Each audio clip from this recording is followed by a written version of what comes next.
The snow didn't care about justice. It fell the same on good land and bad, on honest graves and shallow ones. That February, it buried the Mercer Ranch under 3 feet of white silence, and somewhere beneath the collapsed eastern stable, it tried to bury Rowan Mercer too. She woke to darkness and the smell of her own blood. Her first thought wasn't survival. It was simpler than that. More animal. Breathe. The second breath told her ribs were cracked, at least 2, maybe more. The third breath brought memory rushing back like bile. Uncle Silas, his sons, the lamp thrown, the sound of her father's desk splintering under an axe. You got no claim here, girl. Your daddy's debts are ours now. She'd fought, clawed at Silas's face hard enough to leave marks, felt her cousin Jacob's fist crack against her jaw before the world tilted and she was falling into the smell of hay and horse panic, and then the beams came down and everything went to black. Now she was pinned, a timber across her legs, another against her shoulder. The air tasted like dust and iron and something worse, kerosene. They'd burned it, burned the whole damn place and left her inside to make it look like accident, like tragedy, like the frontier swallowing one more unlucky family. She tried to scream, managed a sound somewhere between a cough and a sob. Nobody came. The cold seeped in slow, started at her fingers and toes, worked inward like a patient thing. She'd heard stories about freezing, how it felt like sleep at the end, how you stopped shivering and started dreaming, and then you just didn't wake up. Peaceful, they said. Rowan decided she'd rather be angry. She braced her good arm against the beam and pushed. Pain screamed up her side. She pushed harder. The timber shifted half an inch, then stopped. She could hear the wind outside howling like it was looking for a way in, could hear the creak and settle of wood that had burned hot and was now freezing solid. Not like this, she whispered. Her voice sounded strange, too thin, too young. Not from them. It took her an hour to free her legs, another hour to crawl 5 feet through the wreckage. When she finally broke through into open air, the sun was setting and the world was painted in shades of pink and gray that were too pretty for what had just happened. The main house was gone. Just a black skeleton of beams and a chimney standing alone like a gravestone. The barn had collapsed on itself. The chicken coop was ash. Even the old oak her mother had planted when Rowan was born had split down the middle from the heat. She knelt in the snow and vomited blood. Then she stood up. The town of Ashford's Creek sat 7 miles south, close enough to see smoke, far enough to pretend they hadn't. Rowan made it 3 miles before her legs quit. She woke at dawn in a snowbank, fingers blue, and kept walking. Sheriff Calhoun met her at the edge of town. He was a soft man with soft eyes who'd bounced Rowan on his knee when she was small. Now he looked at her like she was a ghost he didn't want to see. Rowan, Jesus, girl. My uncle burned us out. Her voice came out steady. That surprised her. Killed my father. Left me to die. I need you to arrest him. Calhoun's face did something complicated. Now, let's not go making accusations we can't prove. There were 5 of them. Silas, Jacob, Thomas, and 2 hands I didn't recognize. They came after dark. Silas said my father's debts were his now. Said I had no claim. Then your father did have debts. Calhoun said it gentle, like that made it better. Silas holds the notes. Legal notes, Rowan. Signed and witnessed. So he gets to burn us out? Gets to murder? Nobody's proven anybody murdered anybody. The sheriff's voice hardened just enough to show the shape of things. What I see is a tragic fire. A girl in shock, making wild claims about kin who've only ever tried to help. Silas already reported it, said he saw the smoke, rode out to help but got there too late. Found you wandering, delirious. Rowan stared at him. You spoke to Silas. He came in yesterday, before I did. Calhoun had the decency to look uncomfortable. Girl, I know you're hurting, but Silas is preparing a place for you. His wife says, I'll die first. You nearly did. He reached for her arm. She jerked back. Rowan, be reasonable. You got no house, no family, no money. Winter's not even half done.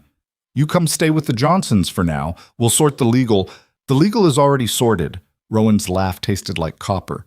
He paid you, or promised you something. Doesn't matter which. Calhoun's jaw tightened. You want to make accusations? You bring proof. You want charity? There's Christian women who'll feed you. But you keep spreading poison about respected men, you'll find yourself with fewer friends than you already got." She left him standing there, walked past the general store where faces turned away from the windows, past the church where her mother was buried, past the saloon where her father used to drink away the worry with men who now pretended they'd never known his name. At the edge of town, she stole a horse. It belonged to a cattle buyer named Winters, a mean drunk who'd once tried to shortchange her father on a sale. The roan mare in his paddock was the best thing he owned. Rowan took her, a saddle, and a rifle from his unlocked barn. Nobody stopped her. Nobody even shouted. By the time Winters sobered up enough to notice, Rowan was already gone. But she returned to the ranch at nightfall. The snow had covered the worst of it, softening the burn marks, hiding the blood. In the moonlight, it almost looked peaceful. Just another piece of forgotten frontier, returning to wilderness. Rowan walked through the ruins with the stolen rifle across her back. She had no plan, no destination beyond here. The smart thing would be to run, take the horse and ride east until the territory changed and nobody knew her name. Start over. But the land knew her. The broken fence posts her father had always meant to fix. The creek bed where she'd caught her first trout. The graves on the hill where her mother and baby brother slept under stones Rowan had painted herself when she was 8. "I'm still here," she said to the wind, to the ghosts, to whoever might be listening. "You didn't get rid of me." The wind didn't answer. She spent that first night in the root cellar, the only structure still intact. It was cramped and dark and smelled like earth and old potatoes, but it was shelter. She wrapped herself in horse blankets and shivered until dawn. The second night, she slept in the hayloft of the half-collapsed barn, rifle in her arms. The third night, she didn't sleep at all. But by the end of the first week, she'd established a routine. Wake before dawn. Check the trap she'd set for rabbits. Melt snow for water. Eat whatever she'd caught, raw if she had to, because smoke from a fire might draw attention. Then work. The work was pointless, she knew. One girl couldn't rebuild what 5 men had destroyed. But pointless work was still work, and work kept you warm, and warm kept you alive. She started with the barn. Salvaged boards that weren't too burned, restacked hay that had escaped the fire, fixed a section of roof enough to keep snow off the mare. The roan watched her with patient eyes, like she understood they were both stolen things now, making do. Rowan named her Ember. "Because we're both what's left after the burning," she explained one frozen morning, her breath clouding white. Ember snorted and went back to eating the spare winter grass Rowan had dug out from under the snow. It was 4 days before she saw another person. She was hauling water from the creek when she heard hoofbeats, 2 riders coming up the southern track. She recognized them from a distance, Jacob and Thomas, her cousins, Silas's sons, the ones who'd held her down while their father gave the orders. Rowan set down the bucket, picked up the rifle, waited. They reined up 50 yards out. Jacob called to her, his voice carrying false cheer across the snow. "Rowan, we've been looking for you. Pa's been worried sick." She fired into the ground 10 feet in front of his horse. The animal reared. Jacob cursed, fighting the reins. Thomas reached for his gun. "Next one's higher," Rowan shouted. Her voice didn't shake. That was good. "You got 3 seconds to turn around." "You crazy bitch," Thomas started. She fired again, closer this time, close enough that Thomas's horse bolted sideways and nearly threw him. "1," Rowan said. Jacob got his mount under control, face red. "This land ain't yours anymore. Pa's got the papers." 2. They left. But as they rode, Jacob turned in his saddle and shouted back, "You can't stay out here forever. Winter'll kill you if we don't." Rowan lowered the rifle. Her hands were shaking now, but only after. She sat down hard in the snow and waited for her heart to stop trying to break out of her chest. That night, she moved her sleeping spot every 2 hours. The frontier had a way of keeping score. Rowan learned this from her father, back when he'd still been the kind of man who taught lessons instead of drowning them in whiskey. The land didn't care if you were good or bad, he'd said. It only cared if you were stubborn, if you could take what it threw at you and still stand up the next morning. Most people can't, he'd told her once, watching a neighbor's wagon roll east after a failed harvest.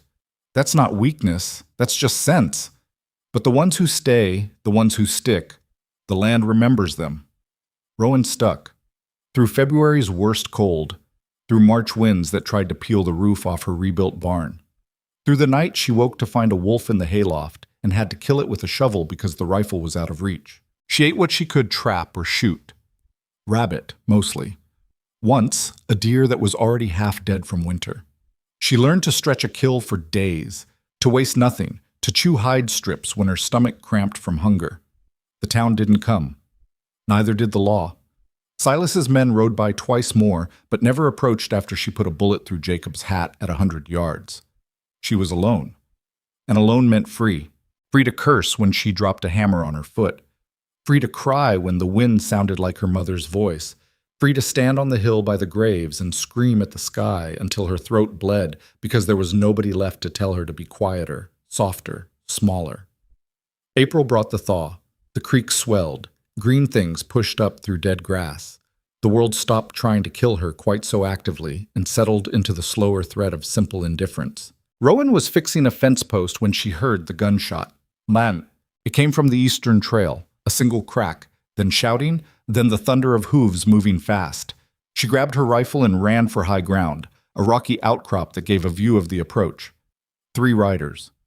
No, 2 riders chasing one. The lead horse was big, some kind of thoroughbred mix, and even from a distance Rowan could see it was limping. The rider was slumped forward, barely holding on. The pursuers were gaining. As Rowan watched, one of them raised a pistol and fired. Missed. The fleeing rider tried to urge more speed from the struggling horse, but it was done, finished, about to go down.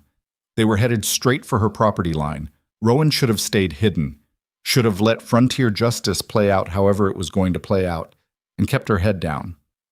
Should have learned by now that helping strangers was how you ended up dead, or worse. Instead, she found herself moving down the rocks, angling for the tree line near where the chase would pass.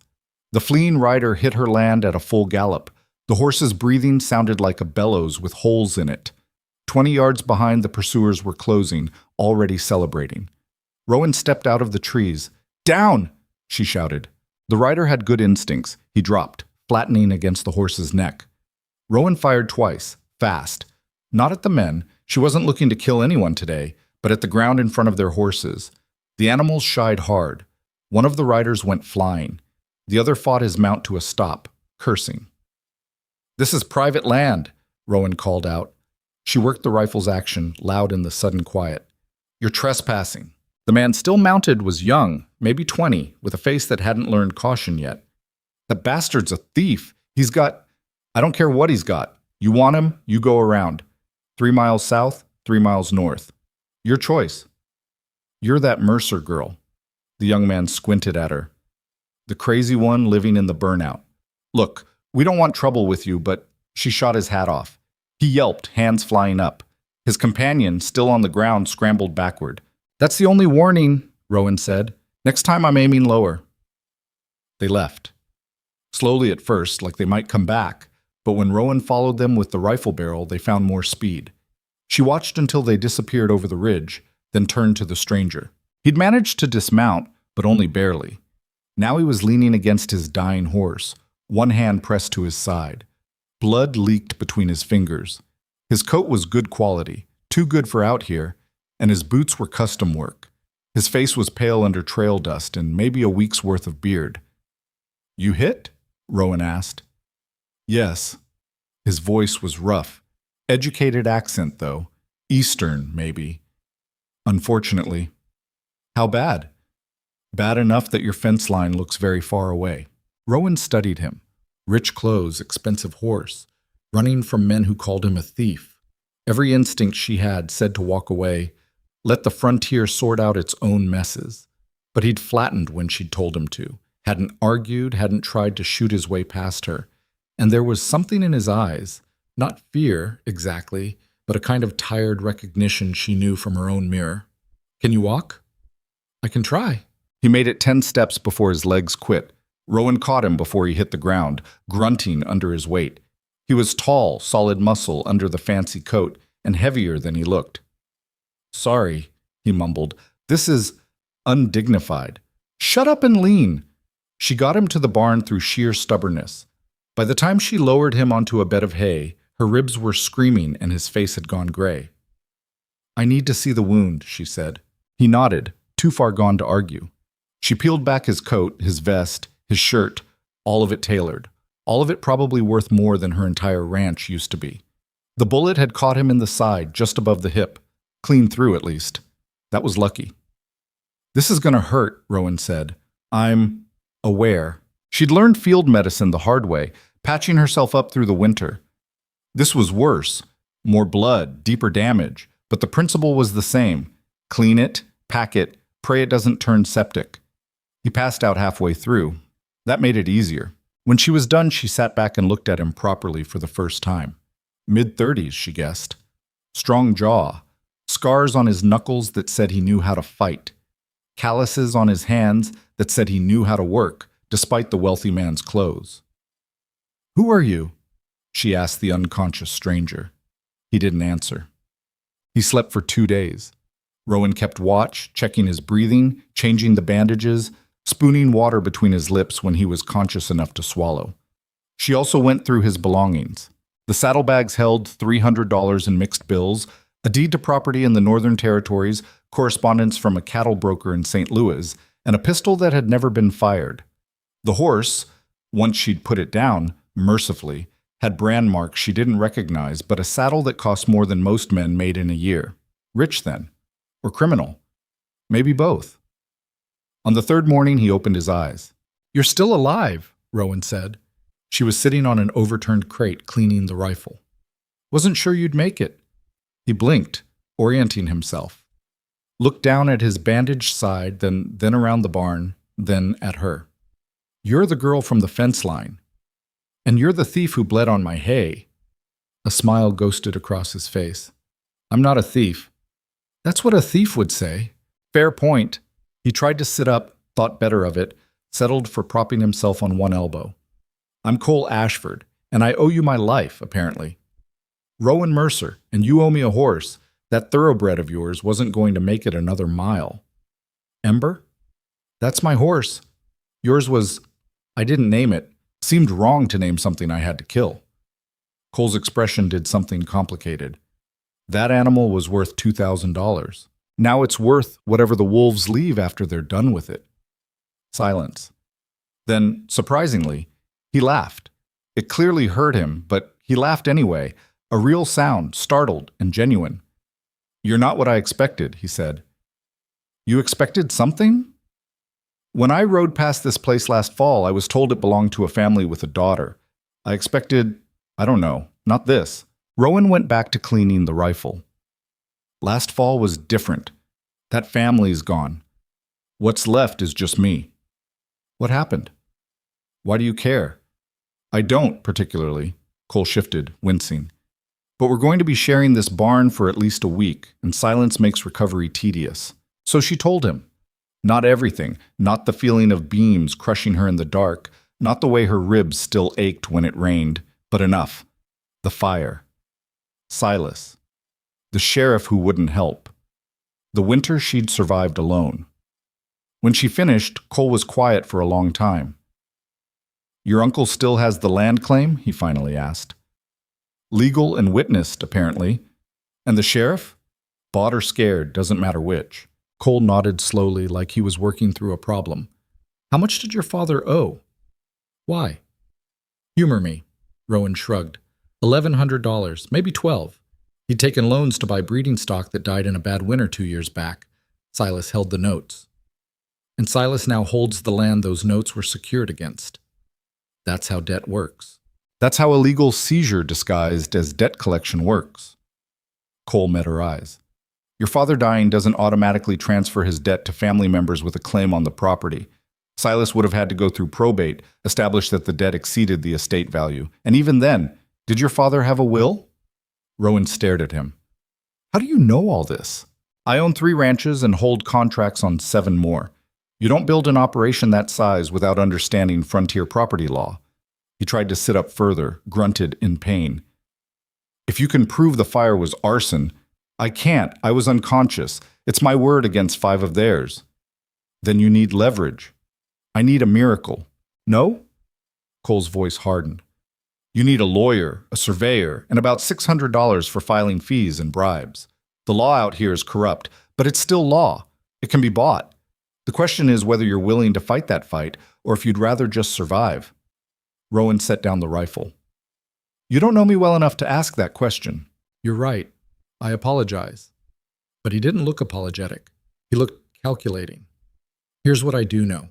You saved my life. You could have let those men kill me or killed me yourself and taken everything I had. Instead, you patched me up and fed me your rabbit. That means either you're unusually kind or unusually strategic. Maybe I'm just stupid. You're not stupid. You're 17 and you survived a winter alone that would have killed grown men. You're angry and skilled, and you know exactly how much you've lost. He paused.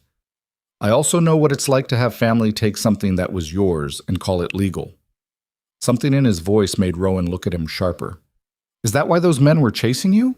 Different family, different betrayal, same result. Someone I trusted tried to put me in the ground and take what I'd built. Cole touched his bandaged side. They almost succeeded.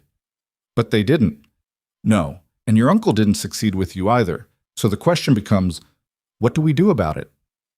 We, Rowan laughed, harsh. You'll be gone in a week. Back to your ranches and your contracts. This is my problem. It could be our problem. Cole held her gaze. I need somewhere to recover where the people hunting me won't think to look. You need resources, contacts, and someone who knows how to fight powerful men in court instead of just with guns.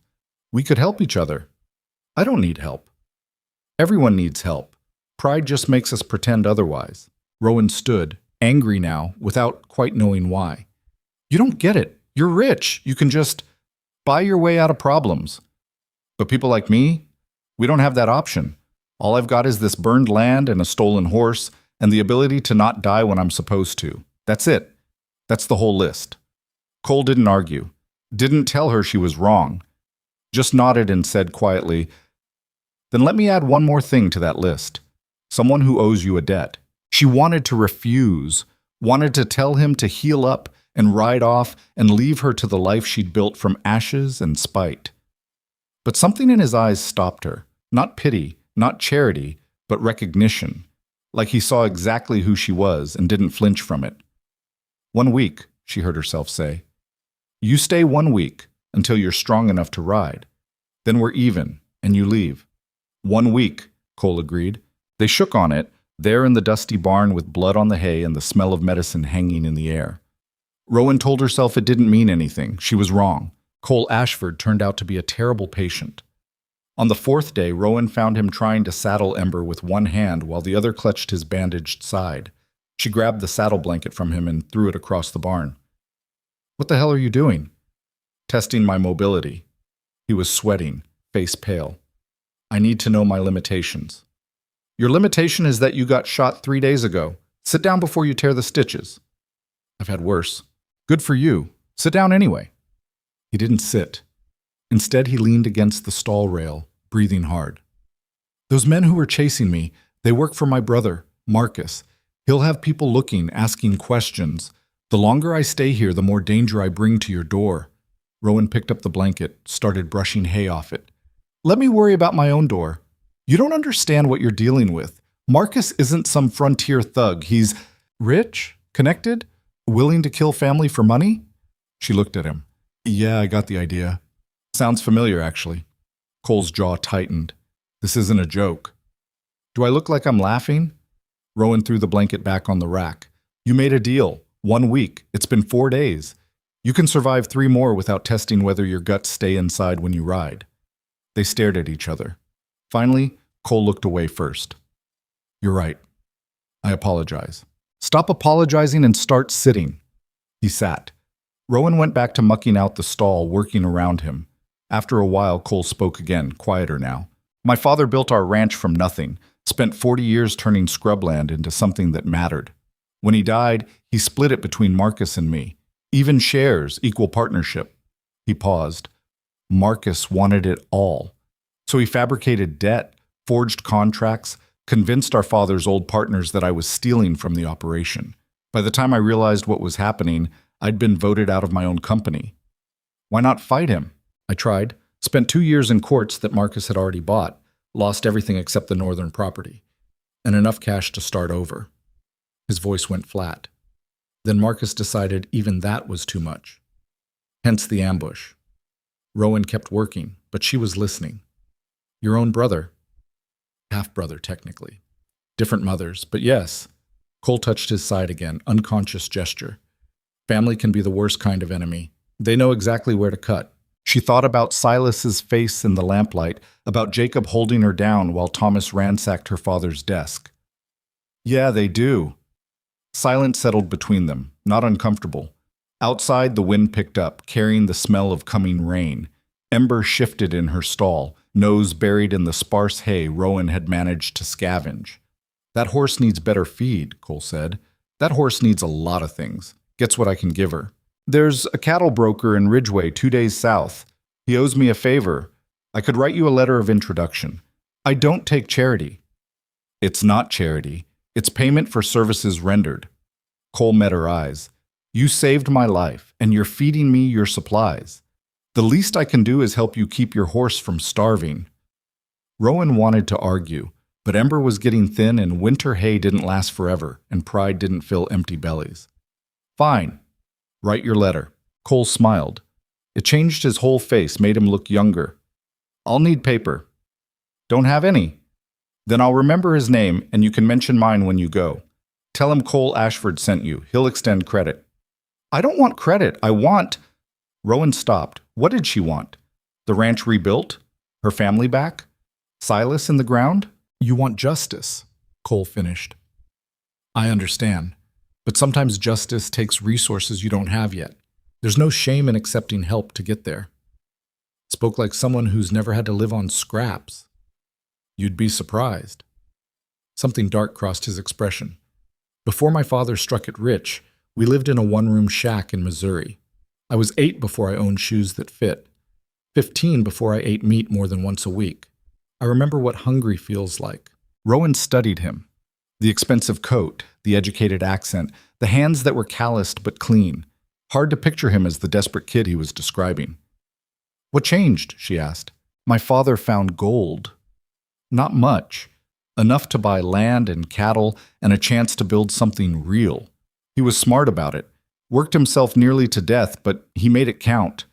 Cole's voice went soft. He used to say that money was just a tool, could build or destroy depending on who held it. He tried to teach us that. Marcus heard the words but never learned the lesson. And you? I'm still trying to figure out which one I am. Before Rowan could respond, Ember suddenly lifted her head, ears forward. A moment later, Rowan heard it too. Hoofbeats, multiple riders, coming fast. She grabbed the rifle. Cole tried to stand. Stay down, Rowan hissed. She moved to the barn door, peered through the gap. 3 horses. The lead rider was Silas.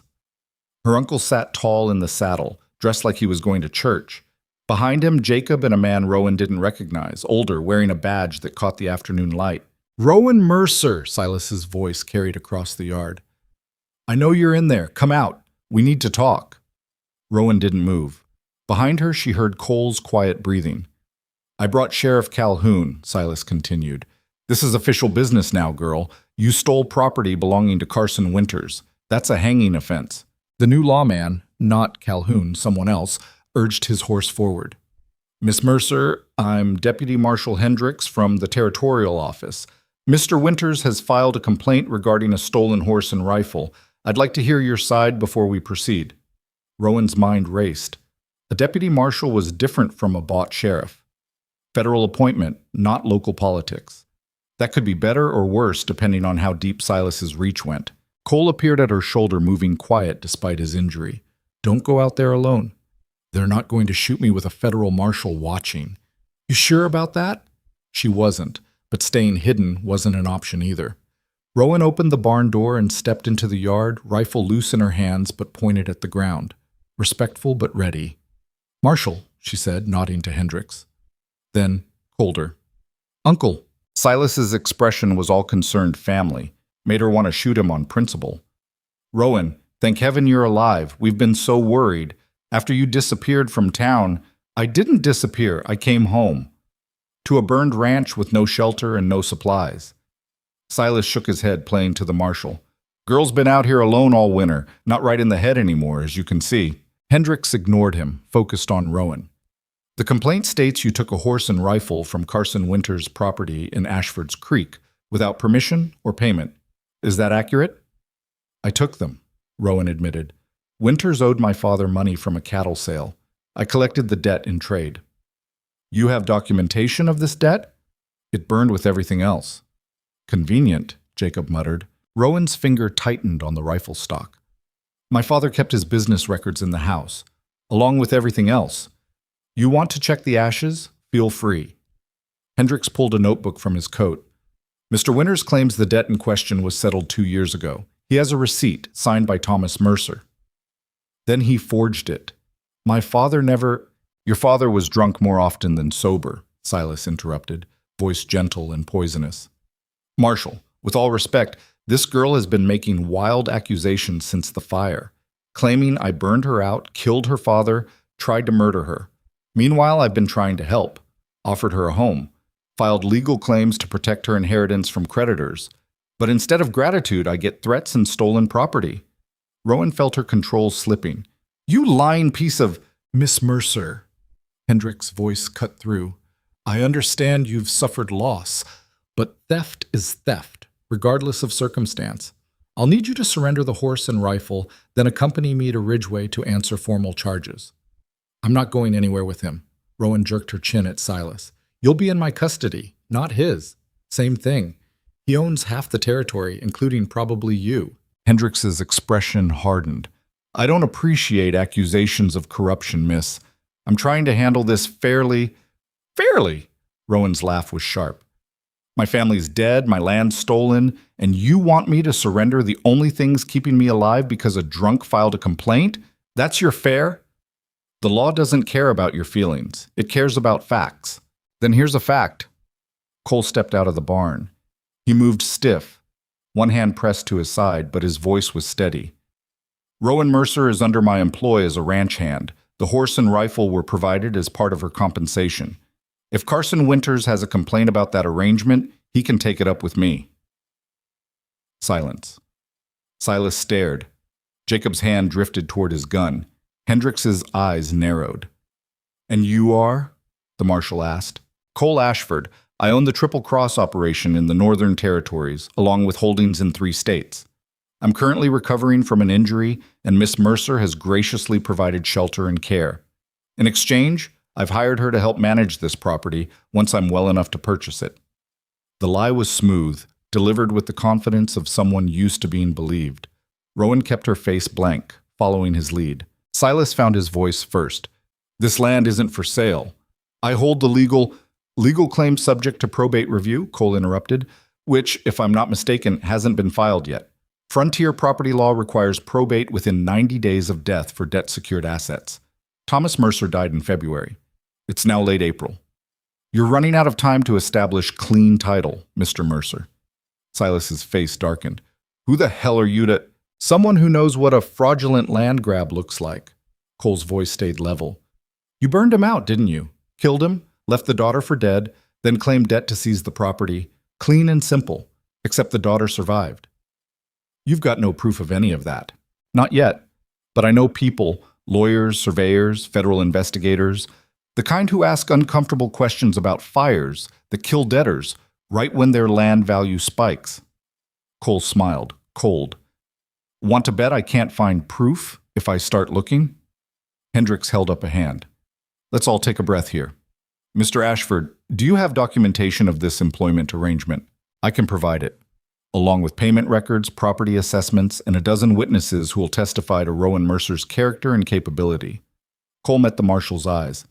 Or we can skip the paperwork and acknowledge that Carson Winters is using you to harass a girl who took a horse worth maybe $40. Your choice. The marshal looked between them. Whatever he saw made him sigh and close his notebook. I'll inform Mr. Winters that the matter is in dispute and recommend he pursue civil rather than criminal remedies. He turned his horse. Miss Mercer, consider this a warning. Any further appropriation of property will result in arrest. Understood, Marshal. Hendricks rode off. Silas stayed, face twisted with rage. This isn't over, girl. That land is mine by right, and I'll see you— You'll see me when the probate judge does, Cole said. Until then, you're trespassing. Leave. For a moment, Rowan thought Silas might actually try something. His hand moved toward his coat. Jacob tensed. Then Silas seemed to remember there was a federal marshal within earshot and forced a smile that looked like a wound. Enjoy your time here, he said quietly, while it lasts. They left. Rowan watched until they disappeared, then turned to Cole. What the hell was that? That was me keeping you out of jail. By lying to a federal marshal? By claiming you're buying this place? I didn't lie. I said I'm planning to purchase it once I'm well enough. That's true? I'm also planning to hire you. Also true. Cole leaned against the barn door, breathing hard. And the part about Silas running out of time for probate? Completely accurate. Rowan stared at him. You're serious. You actually want to buy this burned-out piece of nowhere. I want to help you keep it. There's a difference. Why? Because your uncle reminds me of my brother. Because you saved my life. Because I'm tired of watching powerful men steal from people who can't fight back. He straightened with obvious effort. Pick whichever reason you like. They're all true. I can't pay you back.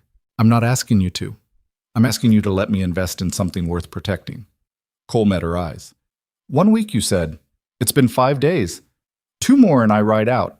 But before I go, I'd like to make sure you have a fighting chance at keeping what's yours. Rowan wanted to refuse.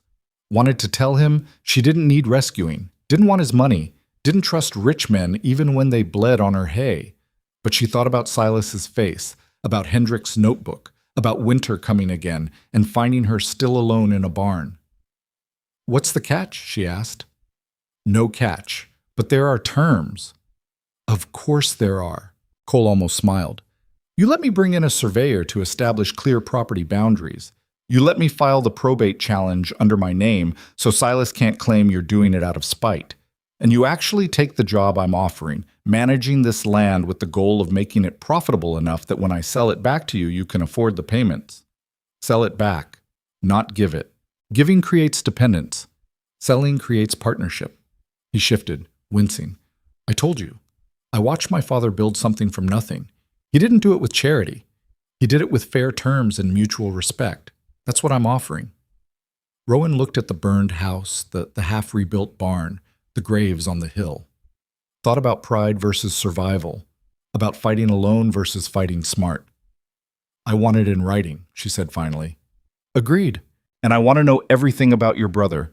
If Marcus's men come here looking for you, they won't. I covered my trail well enough, but if they do, I'll handle it. You have my word. His word. Like that meant something, like words from rich men were worth more than the paper they weren't written on yet. But Cole had bled for her, or at least near her, had stood up to Silas when he could have stayed hidden, had offered terms instead of taking over. That had to count for something. 2 more days, Rowan said. Then we talk details. 2 more days, Cole agreed. He went back inside to rest. Rowan stayed in the yard, rifle across her knees, watching the horizon for trouble that would definitely come. Just maybe not today. The next morning, Cole was up before dawn. Rowan found him in the barn, attempting to lift a bag of feed one-handed. She took it from him without comment and dumped it in Ember's stall. You're supposed to be resting, she said. I've rested enough. My side's healing clean, and I'm tired of being useless. You're not useless. You're recovering from being shot. Same thing out here. Cole picked up a shovel, tested his grip. I grew up working ranches. I know what needs doing. Rowan watched him for a moment, then shrugged. Fine, but if you tear those stitches, I'm not fixing them again. Noted. They worked in silence for a while. Cole moved slow but steady, mucking stalls and hauling water with the careful determination of someone who knew his limits but refused to acknowledge them. Rowan led him, partly because she could use the help, partly because she understood the need to prove you could still function after something tried to break you. Around mid-morning, Cole paused to catch his breath. Tell me about the land. What about it? Acreage, water rights, grazing quality. Your father's operation before he lost the breeding stock. Rowan leaned on her own shovel. 160 acres, most of it decent grazing if you can keep the erosion under control. Creek runs year-round, fed by snowmelt from the ridge. My father ran about 50 head before the bad winter. After that, She shrugged. Debt and whiskey, you know how it goes.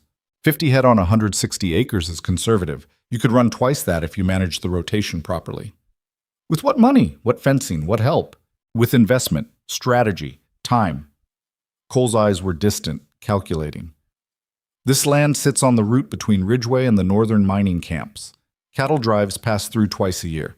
If you had proper facilities, pens, feed storage, freshwater access, you could charge for overnight grazing. At a trading post, maybe a smithy, and suddenly you're pulling income from traffic, not just livestock. Rowan stared at him. You've been here less than a week and you're already planning my future? I'm planning possibilities. Whether you pursue them is your choice. Awful generous with your plans. I'm a businessman. Planning is what I do. Cole went back to shoveling. But I've also learned that the best investments are the ones where everyone benefits. You get a viable operation. I get a reliable partner in territory my brother doesn't control. The drovers get services they need. Everyone wins. Except Silas. Especially Silas, which is an added bonus. Despite herself, Rowan felt the corner of her mouth twitch. You really hate men like him, don't you? I hate men who use power to take what they want instead of building something worth having. Cole dumped a shovelful of soiled hay onto the pile. My brother's the same. Born with every advantage and still needed to steal more. There's no satisfaction in that kind of victory, just emptiness dressed up as success. Is that why you're helping me? To stick it to men like them? Partly, but also because you remind me of myself at 17, angry, stubborn, convinced that accepting help was the same as accepting defeat. He looked at her. Took me years to learn the difference. Figure I can save you some time. Maybe I like being angry and stubborn. You can be both and still let people help. They're not mutually exclusive. Rowan didn't have an answer for that. So she went back to work, and Cole did the same, and the morning passed in the easy silence of shared labor. By afternoon, Cole was flagging. His face had gone pale again, and he was holding his side more obviously. Rowan called a halt. That's enough. You're going to hurt yourself. I'm fine. You're white as milk and sweating. Sit down before you fall down. Cole opened his mouth to argue, then seemed to think better of it. He sat on a hay bale, breathing carefully. I hate this. Being weak. You're not weak. You're healing. There's a difference. Tell that to my pride. Rowan handed him the water skin.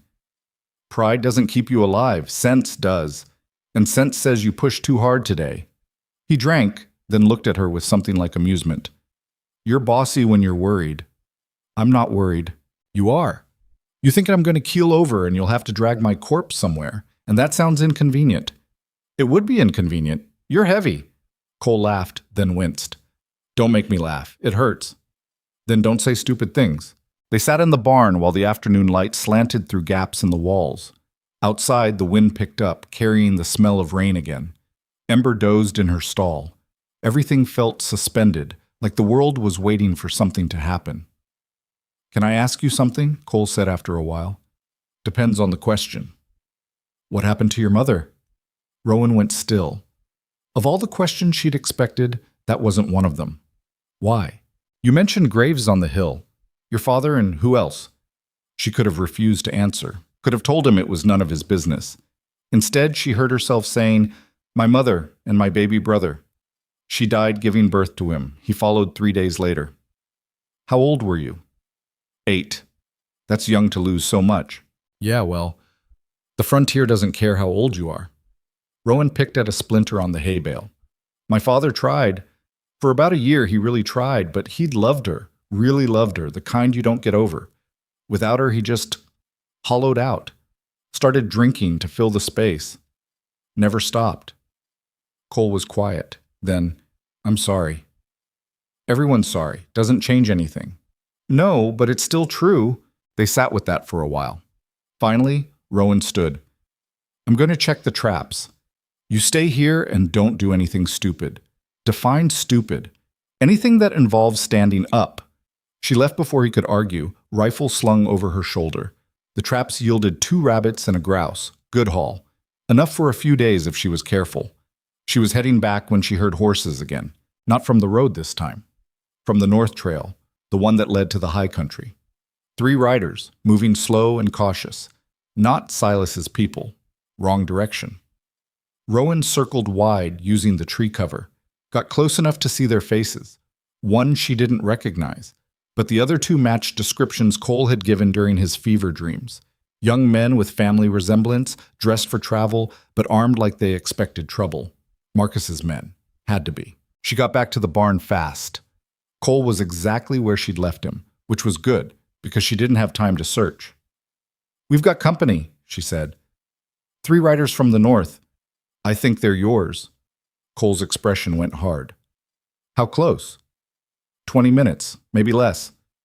They're being careful." He tried to stand. His legs shook. Rowan pushed him back down. "You can't ride," she said. "I can try. You'll fall off before you make it a mile. And even if you don't, you'll leave a blood trail they can follow." She was already thinking, planning. The root cellar. It's hidden, and they won't search there first. "Rowan, shut up and move." She got him to the cellar, which took longer than it should have. By the time she'd lowered him down and covered the entrance with boards and dirt, the riders were close enough to hear. She shoved the rifle in after Cole, along with his pistol and saddlebags. "Stay quiet," she hissed. "No matter what happens. If they hurt you, they won't. I'm just some frontier girl squatting in a burned ranch, not worth their time." She sealed the entrance and ran for the barn. Grabbed a bucket, started hauling water like she'd been doing it all along. By the time the riders appeared, she was sloshing water into Ember's trough, humming tunelessly. They rode into the yard like they owned it.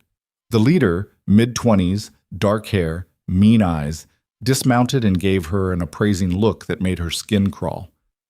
"Afternoon, miss. This the Mercer place?" Rowan kept working. "Was. Now it's just empty land and me.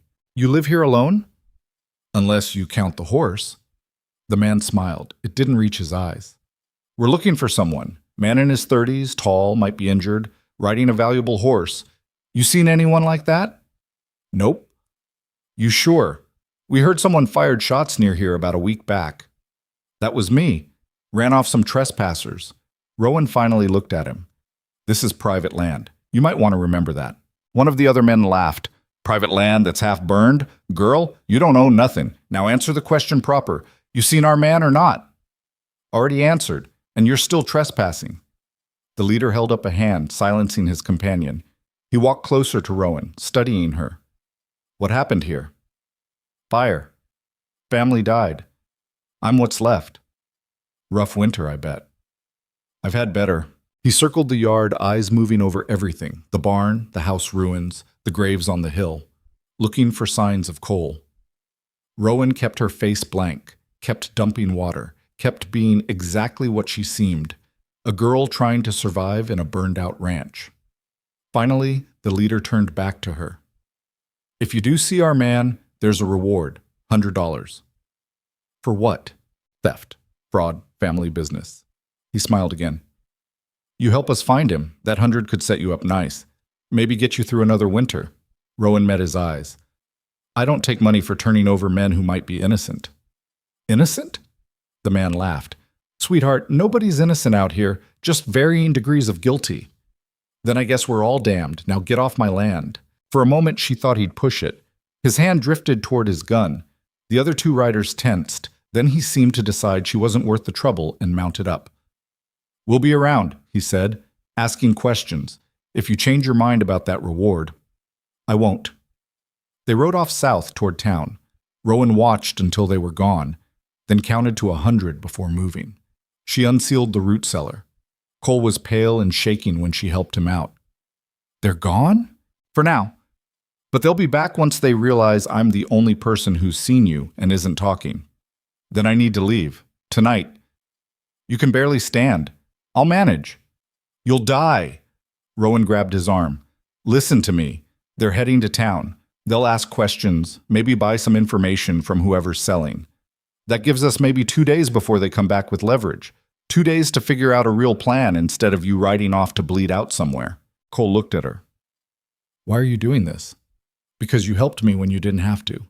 Because those men are exactly the kind of people I hate. Because—" She stopped. "Because I said 1 week and it's only been 6 days. I keep my word." "Even when it's dangerous?" "Especially then." He studied her face like he was trying to memorize it, then nodded. 2 days. But after that, I'm gone whether I'm healed or not. I won't bring Marcus's war to your doorstep. Marcus's war is already at everyone's doorstep. Difference is, most people don't fight back. Rowan helped him toward the barn. We do. That night, they made plans. Cole had contacts in Ridgeway, people who owed him favors, people Marcus couldn't touch. If they could get word to them, they could arrange safe passage north, maybe even protection. But getting word meant someone had to ride to town, and Rowan couldn't leave Cole alone if Marcus's men came back. There's a kid in Ashford's Creek, Rowan said. Billy Hooks, 14, fast runner, knows how to keep his mouth shut. I could pay him to carry a message. With what money? She pulled out the roll of bills from Cole's saddlebag. He'd told her where it was, along with everything else he carried. Trust, he called it. Insurance, she thought. No, Cole said. That's for you, for the land fight. It's for whatever keeps us both alive long enough to have a land fight. Rowan counted out $50. This gets Billy to Ridgeway and back with a reply. The rest we save for lawyers and bribes. You're assuming Billy won't just take the money and run. He won't. His father was friends with mine, before the drinking got bad. She tucked the money in her pocket. I'll leave at dawn. Be back by nightfall. And if Marcus's men come while you're gone, then you hide in the cellar and pray they don't find the entrance. She met his eyes. Or you shoot them. Whichever seems more practical at the time. Cole almost smiled. You know, when I rode up here bleeding and half dead, I expected maybe some water and a bandage. Possibly a mercy bullet. Sorry to disappoint. You didn't. You exceeded every expectation I had. He paused. Thank you, Rowan, for all of it. She shrugged, uncomfortable with gratitude. Thank me when we're both still alive at the end of this. But as she settled in for the night, rifle across her knees and Cole's breathing steady in the darkness, she let herself acknowledge the truth. She didn't want him to leave. Not because she needed his help, though she did. Not because she was afraid to be alone again, though she was, but because somewhere in the last 6 days, the barn had started to feel less empty. The work had started to feel less pointless. The future had started to look like something other than survival, and that terrified her more than Silas or Marcus or any number of armed men ever could. Because hope was dangerous. Hope made you vulnerable. Hope was the thing that hurt most when it got taken away.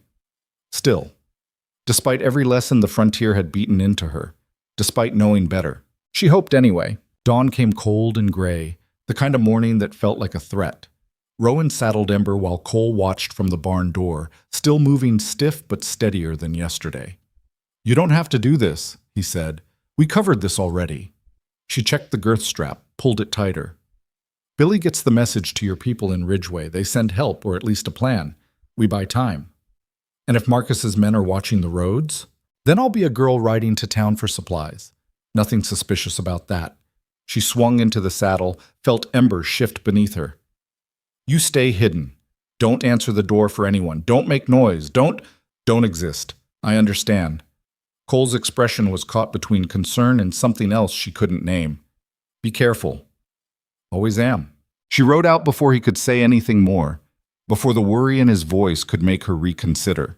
The morning air bit at her face, carrying the smell of coming weather. Rain by afternoon, maybe, or snow. It was still early enough in spring for that. The ride to Ashford's Creek took 3 hours. Rowan kept to the back trails, avoiding the main road where Marcus's men might be watching. The land here was familiar, every ridge and creek bed mapped in her memory from childhood rides with her father. Back when he'd still been the kind of man who taught her things, before the grief had hollowed him out. She found Billy Hooks behind his father's smithy, hauling coal like his life depended on it. Probably did. Tom Hooks had been a good blacksmith once, before his own demons caught up with him. Now Billy did most of the work, while Tom drank away the profits. Rowan, Billy straightened, wiping soot from his face. He was tall for 14, all elbows and optimism that hadn't been beaten out of him yet. Heard you were dead. Heard wrong. She dismounted, kept her voice low. I need a favor. The kind you don't talk about. His eyes went wide. I ain't doing nothing illegal. It's not illegal, just private. She pulled out the folded letter Cole had written and $20. I need you to ride to Ridgeway. Find a man named Carson Webb at the cattle broker's office. Give him this letter. Wait for a reply. Come straight back." Billy stared at the money like it might bite him. That's more than my pa makes in 2 months. It's also dangerous. Men are looking for the person who wrote that letter. If they catch you carrying it, they might hurt you to find out where you got it." "Then why would I do it?" "Because I'm asking.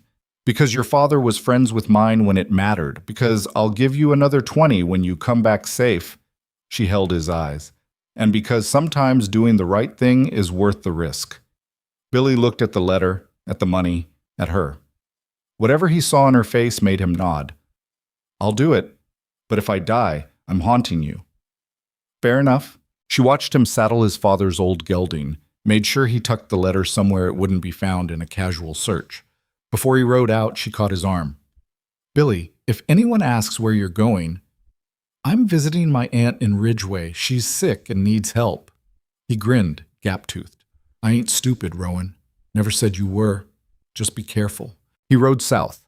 Rowan waited until he was out of sight, then turned Ember toward the general store. She needed supplies anyway, and buying them would make her visit look legitimate. The store was run by Margaret Chen, a widow who'd never liked Rowan much but hated Silas more. She looked up when Rowan entered, expression carefully neutral. "Didn't expect to see you again," Margaret said. "I'm hard to get rid of." Rowan pulled out her list, short and practical. "Flour, salt, coffee, if you've got it, and any news worth knowing." Margaret measured out the flour without comment, but her eyes kept flicking to the door like she expected trouble. "There's men in town asking about a stranger, rich-looking, they say, injured, riding expensive horse." "Heard that too. Haven't seen anyone matching." "That's what I told them." Margaret wrapped the salt. "Also told them you were crazy and dangerous and they should leave you alone. Don't know if they believed me." "Probably not." "Probably not," Margaret agreed. "They're staying at the boarding house, 3 of them, paying good money to anyone who brings information." She paused. "Your uncle visited them yesterday." Rowan's hands stilled on the counter. "Silas talked to them?" "For about an hour. Came out looking pleased with himself." Margaret's voice dropped. "Don't know what they discussed, but I know that look. He's making deals. He's always making deals." This one felt different, meaner. Margaret pushed the wrapped goods across the counter. "Whatever you're mixed up in, girl, be smart about it. Silas is bad enough alone. If he's teaming up with outside money, I'll be careful. That's what your father used to say." Margaret's expression softened just slightly. "Right up until he wasn't." Rowan paid and left before the conversation could turn more uncomfortable. Outside, the sky had darkened, rain coming for sure. She tied the supplies to Ember's saddle and was about to mount when she heard her name. "Rowan Mercer." She turned.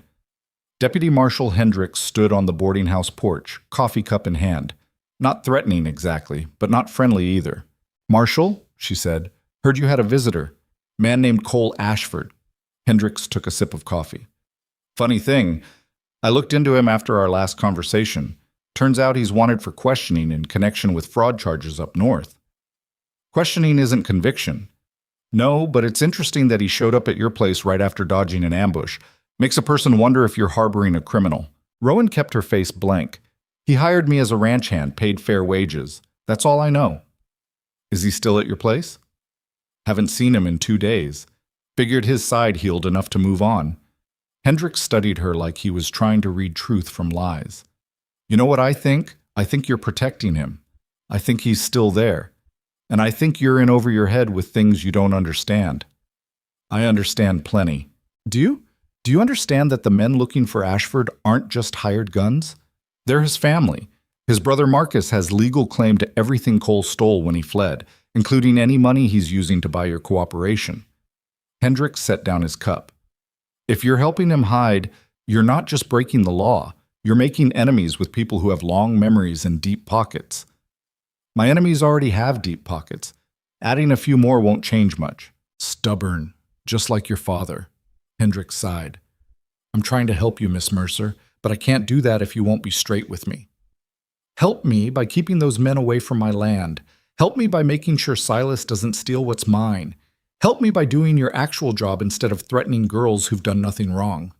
Rowan mounted Ember. "Or don't help me at all. I'm used to that too." She rode before he could respond, pushing Ember faster than was smart on the muddy road. Her heart hammered against her ribs. Hendricks knew more than he'd let on during their first meeting, which meant someone had been talking, which meant the net was tightening. The rain started an hour from home. Cold, hard drops that turned the trail slick and made visibility almost nothing. Rowan pushed on anyway, urgency driving her harder than sense. She needed to get back, needed to warn Cole that Hendricks was asking questions, that Silas was making alliances, that the window for getting out was closing fast. She was so focused on speed that she almost missed the rider until he was on top of her. He came from the trees at a gallop, horse's shoulders slamming into Ember's flank. Rowan felt herself falling, had just enough time to kick free of the stirrups before she hit the ground hard. Pain exploded up her arm. The rifle flew from her grip, disappeared into the mud. She rolled, gasping, and looked up into Jacob's grinning face. "Well, well," her cousin said, "look what the rain brought me." Rowan scrambled backward. Jacob dismounted, taking his time. Behind him, Thomas emerged from the same tree line, leading Ember by the reins. "Awful wet day for a ride," Jacob continued. "Makes a person wonder where you've been, what you've been doing." He pulled his pistol, not aiming, but ready. "Who you've been talking to." "None of your business." "See, that's where you're wrong. Everything you do is our business. That land you're squatting on, that's ours. The food you're eating, ours. Even that horse you stole," he gestured at Ember, "technically ours, since Pa's handling your father's debts." "Your father murdered mine. Can't murder a drunk, Rowan. Can only help them along to where they were heading anyway." Jacob moved closer. Thomas circled right, cutting off escape routes. "Now here's what's going to happen. You're going to tell us about your rich friend, where he is, what he's paying you, what he wants with our land." "I don't know what you're talking about." Jacob backhanded her across the face. The blow snapped her head sideways, filled her mouth with blood. She stayed down, calculating distances. The rifle was 10 feet away, half buried in mud. Jacob's gun was drawn but not aimed. Thomas was still holding Ember, distracted. "Don't lie to me," Jacob said. "We know Ashford's at your place. We know you're helping him hide. What we don't know is why." He crouched down, grabbed her chin. "So you're going to tell us, and then you're going to come back to town with us and explain to the marshal how you've been harboring a wanted man." Rowan spat blood in his face. Jacob recoiled, cursing. She lunged for the rifle, got her hand on the barrel. Thomas shouted. She swung the gun up, mud slick and heavy, finger finding the trigger. The shot went wide. Jacob kicked the rifle from her hands, then kicked her in the ribs. Same spot Silas had broken months ago. Pain whited out her vision. She curled around it, trying to breathe through the agony. "Stupid bitch," Jacob panted. He wiped blood and spit from his face. "You know what? Change of plans. You want to protect your rich boyfriend so bad? We'll just go get him ourselves. Let him watch what happens when you cross the Mercer family." He grabbed her hair, dragged her toward his horse. Rowan fought, but her ribs screamed and her vision kept blurring, and Jacob was stronger than he looked. He got her across his saddle, face down, and mounted behind her. "Thomas, bring the other horse," Jacob called. "Pa's going to want to see this." They rode. Every jolt sent fresh pain through Rowan's side. She tried to track direction, tried to plan, but the world had narrowed to breathing and not passing out. When they finally stopped, she didn't recognize the location at first. Then she saw the barn, the burned house, the graves on the hill. They'd brought her home. Jacob hauled her off the horse and threw her to the ground. She landed in the mud outside the barn, gasping. Through the rain, she could see Thomas tying up the horses, could see Jacob pulling his gun again, grinning like this was the best day of his life. "Ashford," Jacob shouted toward the barn. "I know you're in there. Come on out, or we start putting bullets in the girl." Silence. Rowan prayed Cole had heard them coming, had hidden in the cellar like she'd told him, prayed he wouldn't be stupid enough to... The barn door opened. Cole stood in the frame, no gun visible, hands loose at his sides. Even from here, Rowan could see he was pale, moving careful. But his voice was steady when he spoke. "Let her go." "Or what?" Jacob laughed. "You gonna buy me off? That how you solve problems, throw money at them? I'm asking nicely. Once." Cole took a step forward. "Let her go and ride away. Whatever business you think you have with me, it doesn't involve her. Everything involves her. This is her land, her family, her mess. Jacob pressed the gun barrel against Rowan's head. She felt the cold metal against her temple, tasted copper and fear. So here's the deal, rich man. You leave. Right now. Walk away and never come back. Do that, and maybe I don't kill her. Cole's expression didn't change. You kill her, I'll hunt you across every mile of this territory. Money buys a lot of things, including men who know how to make deaths look accidental. Big talk from someone who's barely standing. Try me and find out. For a moment, nobody moved. Rain hammered down around them, turning the yard into a sea of mud. Thomas had his gun out now, too, aimed at Cole. 2 against 1. 3 if you counted Rowan, and she could barely breathe, let alone fight. Then Jacob made his mistake. He took the gun off Rowan's head to aim at Cole. Just for a second, just to make his point. But a second was enough. Rowan swept his legs. Jacob went down hard, gun discharging into the air. She rolled, grabbed for the weapon. Thomas shouted, swinging his pistol toward her. Cole moved faster than a man with healing bullet wounds should be able to, covering the distance in 3 strides. His fist caught Thomas in the throat. Thomas made a choking sound and dropped. Jacob recovered, lunging for his gun. Rowan got there first. She came up with the pistol in both hands, aimed at her cousin's face from 3 feet away. "Don't," she said. Jacob froze. Behind him, Thomas was on his knees, gagging. Cole stood over him, having somehow acquired Thomas's gun. He looked like he might collapse any second, but the weapon stayed level. "Here's what's going to happen," Rowan said. Her voice shook, but the gun didn't. "You're going to get on your horses and ride away. You're going to tell your father that if he sends anyone else here, I'll kill them. And then I'll come to town and kill him. Understand?" "You won't," Jacob said. But he didn't sound certain. "You burned my family alive and left me to die. You really think I won't pull this trigger?" She let him see the truth in her eyes. "I've got nothing left to lose, Jacob. That makes me more dangerous than you'll ever be." Jacob stood slowly, hands up. He looked at Thomas, who'd managed to get to his feet, still clutching his throat. For a moment, Rowan thought Jacob might try something, might call her bluff. Then he seemed to remember the winter, remember the girl who'd crawled out of the rubble and refused to die. "This isn't over," he said. "It is for today. Now move."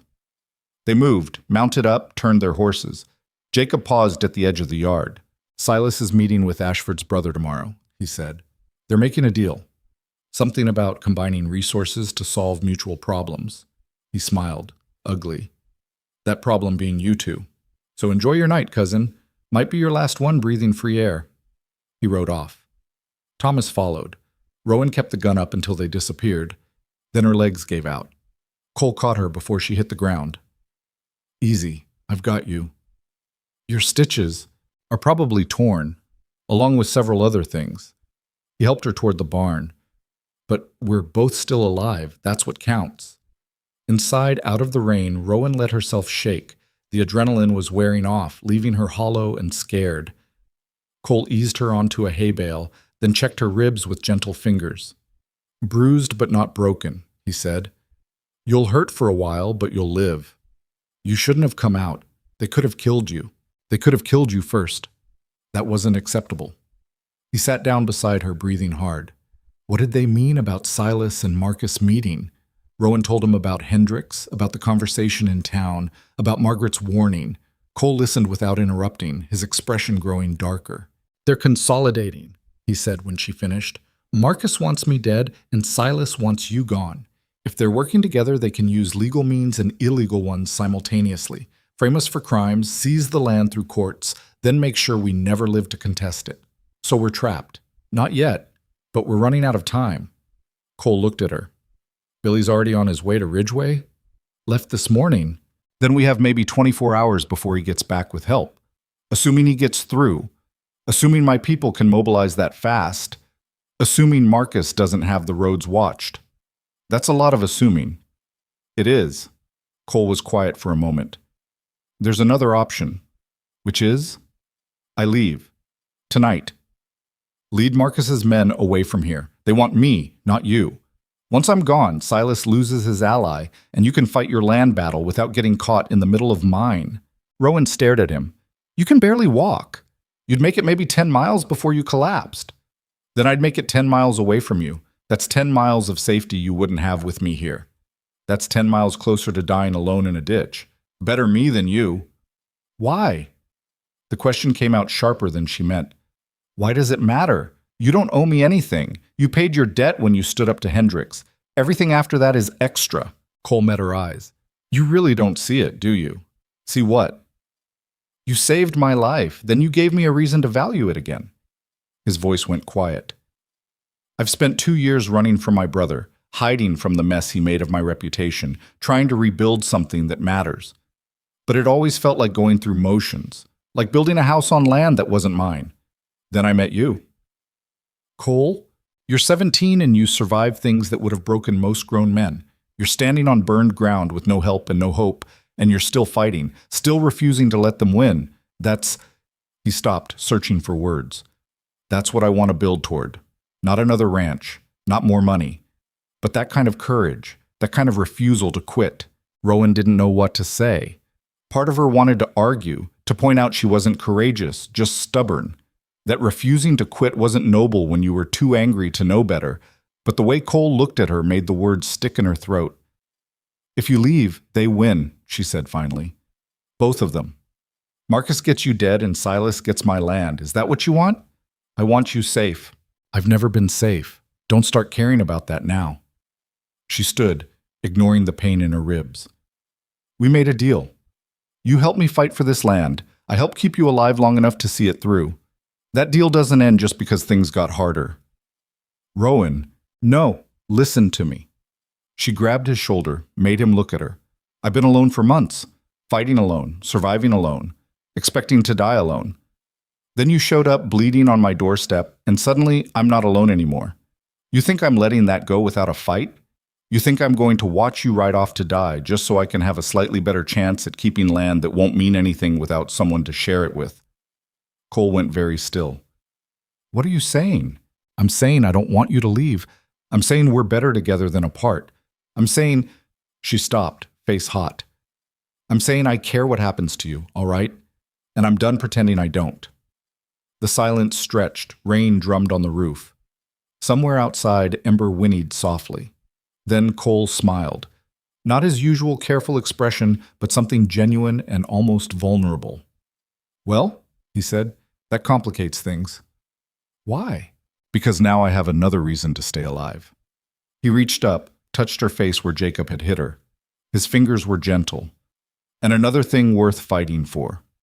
Rowan's heart was doing something strange in her chest, something that felt dangerous and necessary at the same time. She should pull away, should remember that caring about people got you hurt, should know better than to trust a rich man with empty eyes who'd shown up wounded and might leave the same way. Instead, she stayed exactly where she was. We need a plan, she said, but her voice came out wrong, too soft. We do, Cole agreed. He didn't move his hand. A real one. Something that doesn't end with both of us dead. Definitely that. Neither of them moved. The rain kept falling. The world outside the barn kept turning. And for just a moment, Rowan let herself imagine a future where this worked, where the land was hers and Cole stayed, and they built something together that the frontier couldn't take away. Then a gunshot cracked across the valley, distant but unmistakable. They broke apart. Rowan grabbed the rifle. Cole reached for his pistol. They moved to the barn door, peering out into the rain-soaked dusk. Nothing. No riders, no movement, just the empty yard and the darkening sky. Probably hunters, Rowan said. Probably, Cole echoed. But he didn't sound convinced. They stayed alert through the evening, taking turns on watch. When full dark fell, Rowan made a cold dinner from the supplies she'd bought. They ate in silence, both listening for sounds that didn't belong. Around midnight, Cole finally spoke. Tell me about Black Hollow. Rowan looked up from cleaning the rifle. What about it? The town where your uncle conducts business. You mentioned it once. Gambling, you said. Gambling, drinking, worse things. It's where men go when they want to pretend they're not breaking laws. She set down the cleaning rod. Why? Because that's where the answer is. Not here, not hiding and waiting for them to come to us.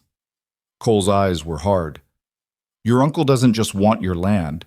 He wants you erased, completely. No witnesses, no complications. And my brother wants the same for me. But what they both really want is control, power, the appearance of legitimacy. So we take that away from them, publicly, where they can't hide behind bought sheriffs and legal loopholes.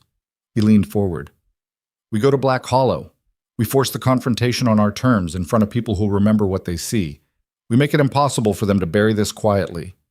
Rowan felt something cold settle in her gut. That's suicide. Maybe. Or maybe it's the only way to end this without spending the rest of our lives running.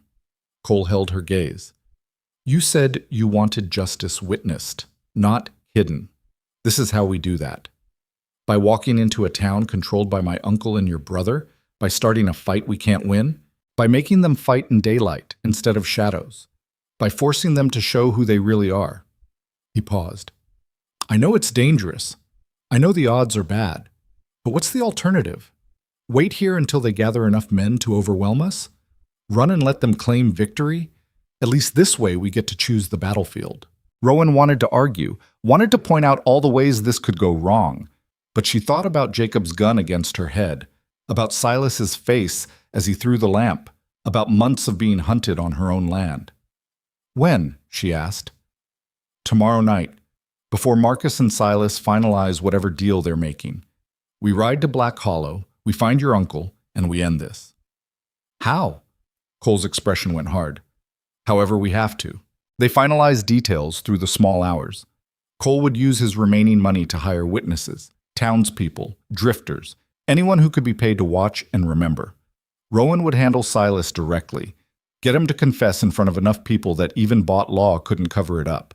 It was a terrible plan, full of holes and assumptions and faith in the basic decency of frontier justice that neither of them actually believed in.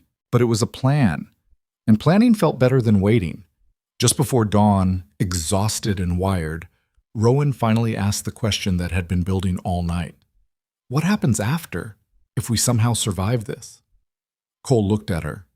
In the dim light, his face was all shadows and angles. That depends. On what? On whether you still want a partner when this is over, or if you'd rather I keep my promise and leave once the dust settles. Rowan thought about the empty barn, the silent meals, the long nights with only ghosts for company. Thought about Cole working beside her, arguing with her, bleeding for her. Thought about the way her heart had lurched when he'd stepped out to face Jacob's gun. Ask me again when we're not about to die, she said. Cole smiled. Fair enough. They rested in shifts until sunrise. When morning came gray and cold, Rowan checked the trail for Billy. No sign yet. Too early. He wouldn't be back until afternoon at the earliest, assuming everything had gone right. By noon, the waiting had stretched Rowan's nerves to breaking. She paced the barn, checked the rifles, counted their ammunition. 12 rounds for her rifle, 8 for Cole's pistol. Not enough for a sustained fight, but maybe enough for what they needed. Cole watched her pace. We could still wait for Billy's response. See if my people can send help. And if they can't? If Marcus has them blocked? Then we've wasted time we don't have. Rowan stopped, faced him. You said it yourself, we're running out of options. At least your plan gives us a chance. A very small chance. Better than no chance. He nodded slowly. Then we ride at dusk. Give ourselves darkness to approach the town. The afternoon crawled by. Rowan tried to rest, but her mind kept spinning through scenarios. Cole cleaned weapons with methodical focus. Neither of them talked much. There wasn't much left to say. Around 3 o'clock, Rowan heard hoofbeats. She grabbed the rifle, moved to the door. A single rider, coming fast from the south. For a moment, hope surged. Billy, back early with good news. Then she recognized the horse. Not Billy's father's gelding. Something better bred, fresher. The rider pulled up in the yard. Young, well-dressed, carrying himself with the confidence of someone used to being obeyed. He looked between Rowan and Cole with cool assessment. Cole Ashford? Who's asking? The young man dismounted, pulled an envelope from his coat. I'm Daniel Webb. My father sent me with a message. He said it was urgent. He handed the envelope to Cole. Also said to tell you that Marcus has men watching every road north. If you're planning to run, you won't make it 10 miles. Cole opened the envelope, scanned the contents. His expression darkened. What is it? Rowan asked. Carson says Marcus has legal papers declaring me incompetent to manage my own affairs. Something about mental instability following the accusations of fraud. He's petitioning the territorial court to seize all my assets and appoint himself guardian. Cole looked up. It's a lie, but a well-crafted one. If he succeeds, everything I own transfers to him legally. No violence needed. Can he do that? With enough bought testimony and friendly judges? Yes. Cole handed her the letter. Carson also says there's a price on my head. Not official, but word spreading. $200 to anyone who delivers me to Marcus alive. Daniel cleared his throat. My father also sent these. He pulled a smaller bundle from his saddlebag. Ammunition, medical supplies, and $300. He said to tell you that you helped him once when no one else would. This is him returning the favor. Cole took the bundle, expression complicated. Tell your father I'm grateful, and that I'll pay him back if I survive this. He said you'd say that. Also said not to bother, just survive. Daniel mounted up. He also said to tell you that Black Hollow's mayor is up for election next month. There's people there who'd like to see Silas Mercer's influence broken. If you were to make enough noise, they might actually listen. He rode off before they could respond. Rowan looked at Cole. People who want Silas gone, she said slowly. That changes things. It gives us potential allies, if we can reach them. Cole counted the money Carson had sent. This is enough to hire a dozen witnesses, maybe more if we're smart about it. Or enough to bribe our way out if everything goes wrong. That too. They looked at each other. The plan was still terrible, still likely to get them killed, but now it had the faintest edge of possibility. Tonight, Rowan said. We leave tonight. Tonight, Cole agreed. They spent the remaining hours preparing. Loaded guns, packed supplies, wrote letters they hoped no one would ever have to read. As the sun began setting, Rowan walked to the graves on the hill one last time. Her mother's stone was weathered, but still readable. Her baby brother's was smaller, painted with stars that were fading now. Her father's was newest, a simple cross Rowan had hammered together from barnwood. I'm going to finish it, she said to them, to the wind, to herself. One way or another, I'm ending this. If I don't come back... She stopped, started again. If I don't come back, I want you to know I tried. I fought. I didn't give up. The wind didn't answer. The graves stayed silent. But as she walked back down the hill, Rowan felt lighter, like saying the words had made them real, like commitment had weight that fear couldn't quite match. Cole was waiting by the barn, both horses saddled. He'd found his good coat, cleaned the blood from it, looked almost like the wealthy cattle baron who'd ridden up to her fence bleeding and desperate, except his eyes. Those were different now, harder, more certain. Ready? He asked. Rowan swung into the saddle, felt embers shift beneath her, checked her rifle one last time. No, but we're going anyway. That's the spirit. They rode out together as darkness fell, leaving the burned ranch behind. Ahead, Black Hollow waited, and with it, whatever ending this story was going to have. Black Hollow earned its name honestly. The town sat in a depression between two ridges, catching shadows early and holding them late. Even at midday, the place had a sunken quality, like something slowly being swallowed by the earth. At night, riding in from the east, it looked like a collection of dim lights floating in a pool of darkness. Rowan and Cole stopped on the ridge overlooking the town. Below they could make out the main street, the saloon with its bright windows, the smaller buildings clustered around it like children seeking warmth. That's where Silas does his business, Rowan said, pointing to the largest structure. The Red Crown. He owns it through proxies, runs games in the back room. Anything you want to buy or sell in this valley, you do it there. Cole studied the layout with the eye of someone who'd planned operations before. How many entrances? Front door, side door to the alley, back door to the stable yard. Windows on the second floor, but they're small and high. She paused. There's also a root cellar with an outside entrance. My father used it once to avoid some men who were looking for him. Exits are good. Means we're not trapped. Cole shifted in his saddle. His side was bothering him. She could tell by the careful way he moved. What about law? Town constable named Pike. Silas owns him completely. If shooting starts, he'll side with whoever's paying better. Then we make sure we're paying better. Cole patted his saddlebag where Carson's money rested. First stop is finding those people Daniel mentioned, the ones who want Silas gone. They rode down carefully, leaving the horses at a livery on the edge of town. The stable hand was an old man with one milky eye who took their coins without comment. When Cole asked about a place to stay, the man jerked his thumb toward a boarding house across the street. Mrs. Garrett runs a clean place. Keeps her nose out of business, that ain't hers. We need more than that, Rowan said. We need someone who knows this town, someone who might want to help change how things run around here.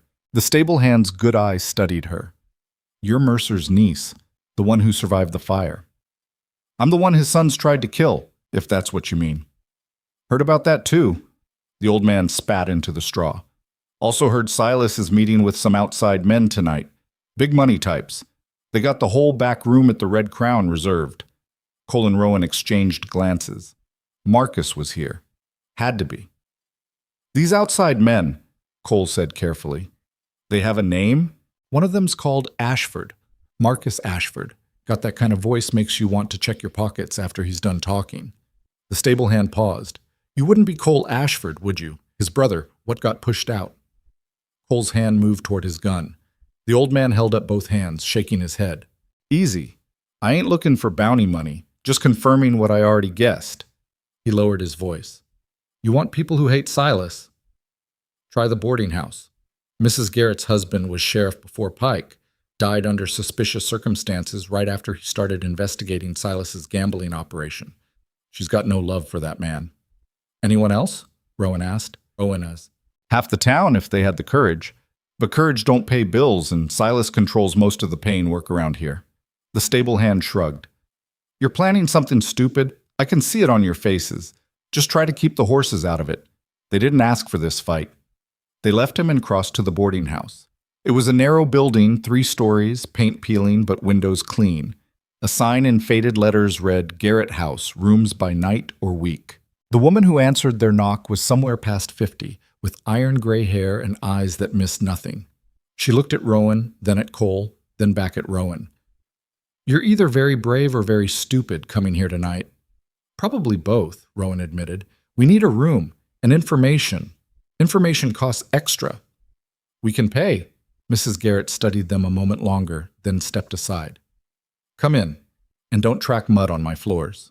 Inside, the boarding house was simple but well kept. Mrs. Garrett led them to a back room on the first floor, small but clean, with a window overlooking the alley. She named a price that was fair, and Cole paid it without haggling.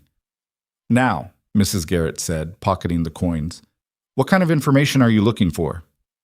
The kind that helps us expose Silas Mercer for what he is, Cole said. In front of enough witnesses that even bought law can't cover it up. Mrs. Garrett's expression didn't change, but something shifted in her eyes. That's ambitious. Also dangerous. We know. Do you? Because Silas has been running this town for 5 years, killed or drove out everyone who stood against him. My husband was the last one who tried. Her voice went flat. They found him in the river, called it an accident, but Frank was a strong swimmer and he had a bullet hole in his back. I'm sorry, Rowan said quietly. Sorry doesn't fix anything, action does. Mrs. Garrett moved to the window, looked out at the street. There's a town meeting scheduled for tomorrow. Mayor's supposed to address some complaints about gambling licenses. Half the merchants will be there, complaining but too scared to do anything. If something were to happen tonight that changed the power structure, they might actually stand up, Cole finished. Maybe. If they believe things could actually change. She turned back to them. What are you planning? To make Silas confess to murder and arson in front of witnesses, Rowan said, and to expose Marcus Ashford's illegal attempts to seize his brother's assets through fraud. Mrs. Garrett let out a low whistle. You don't think small, do you? Small hasn't been working out. Fair point. Mrs. Garrett was quiet for a moment, thinking. The Red Crown will be packed tonight. Marcus and Silas have been buying drinks for the whole saloon, putting on a show of wealth and power. If you want witnesses, you'll have them. Question is whether you can control the situation once it starts. We can't, Cole admitted. But we can try to stack the odds.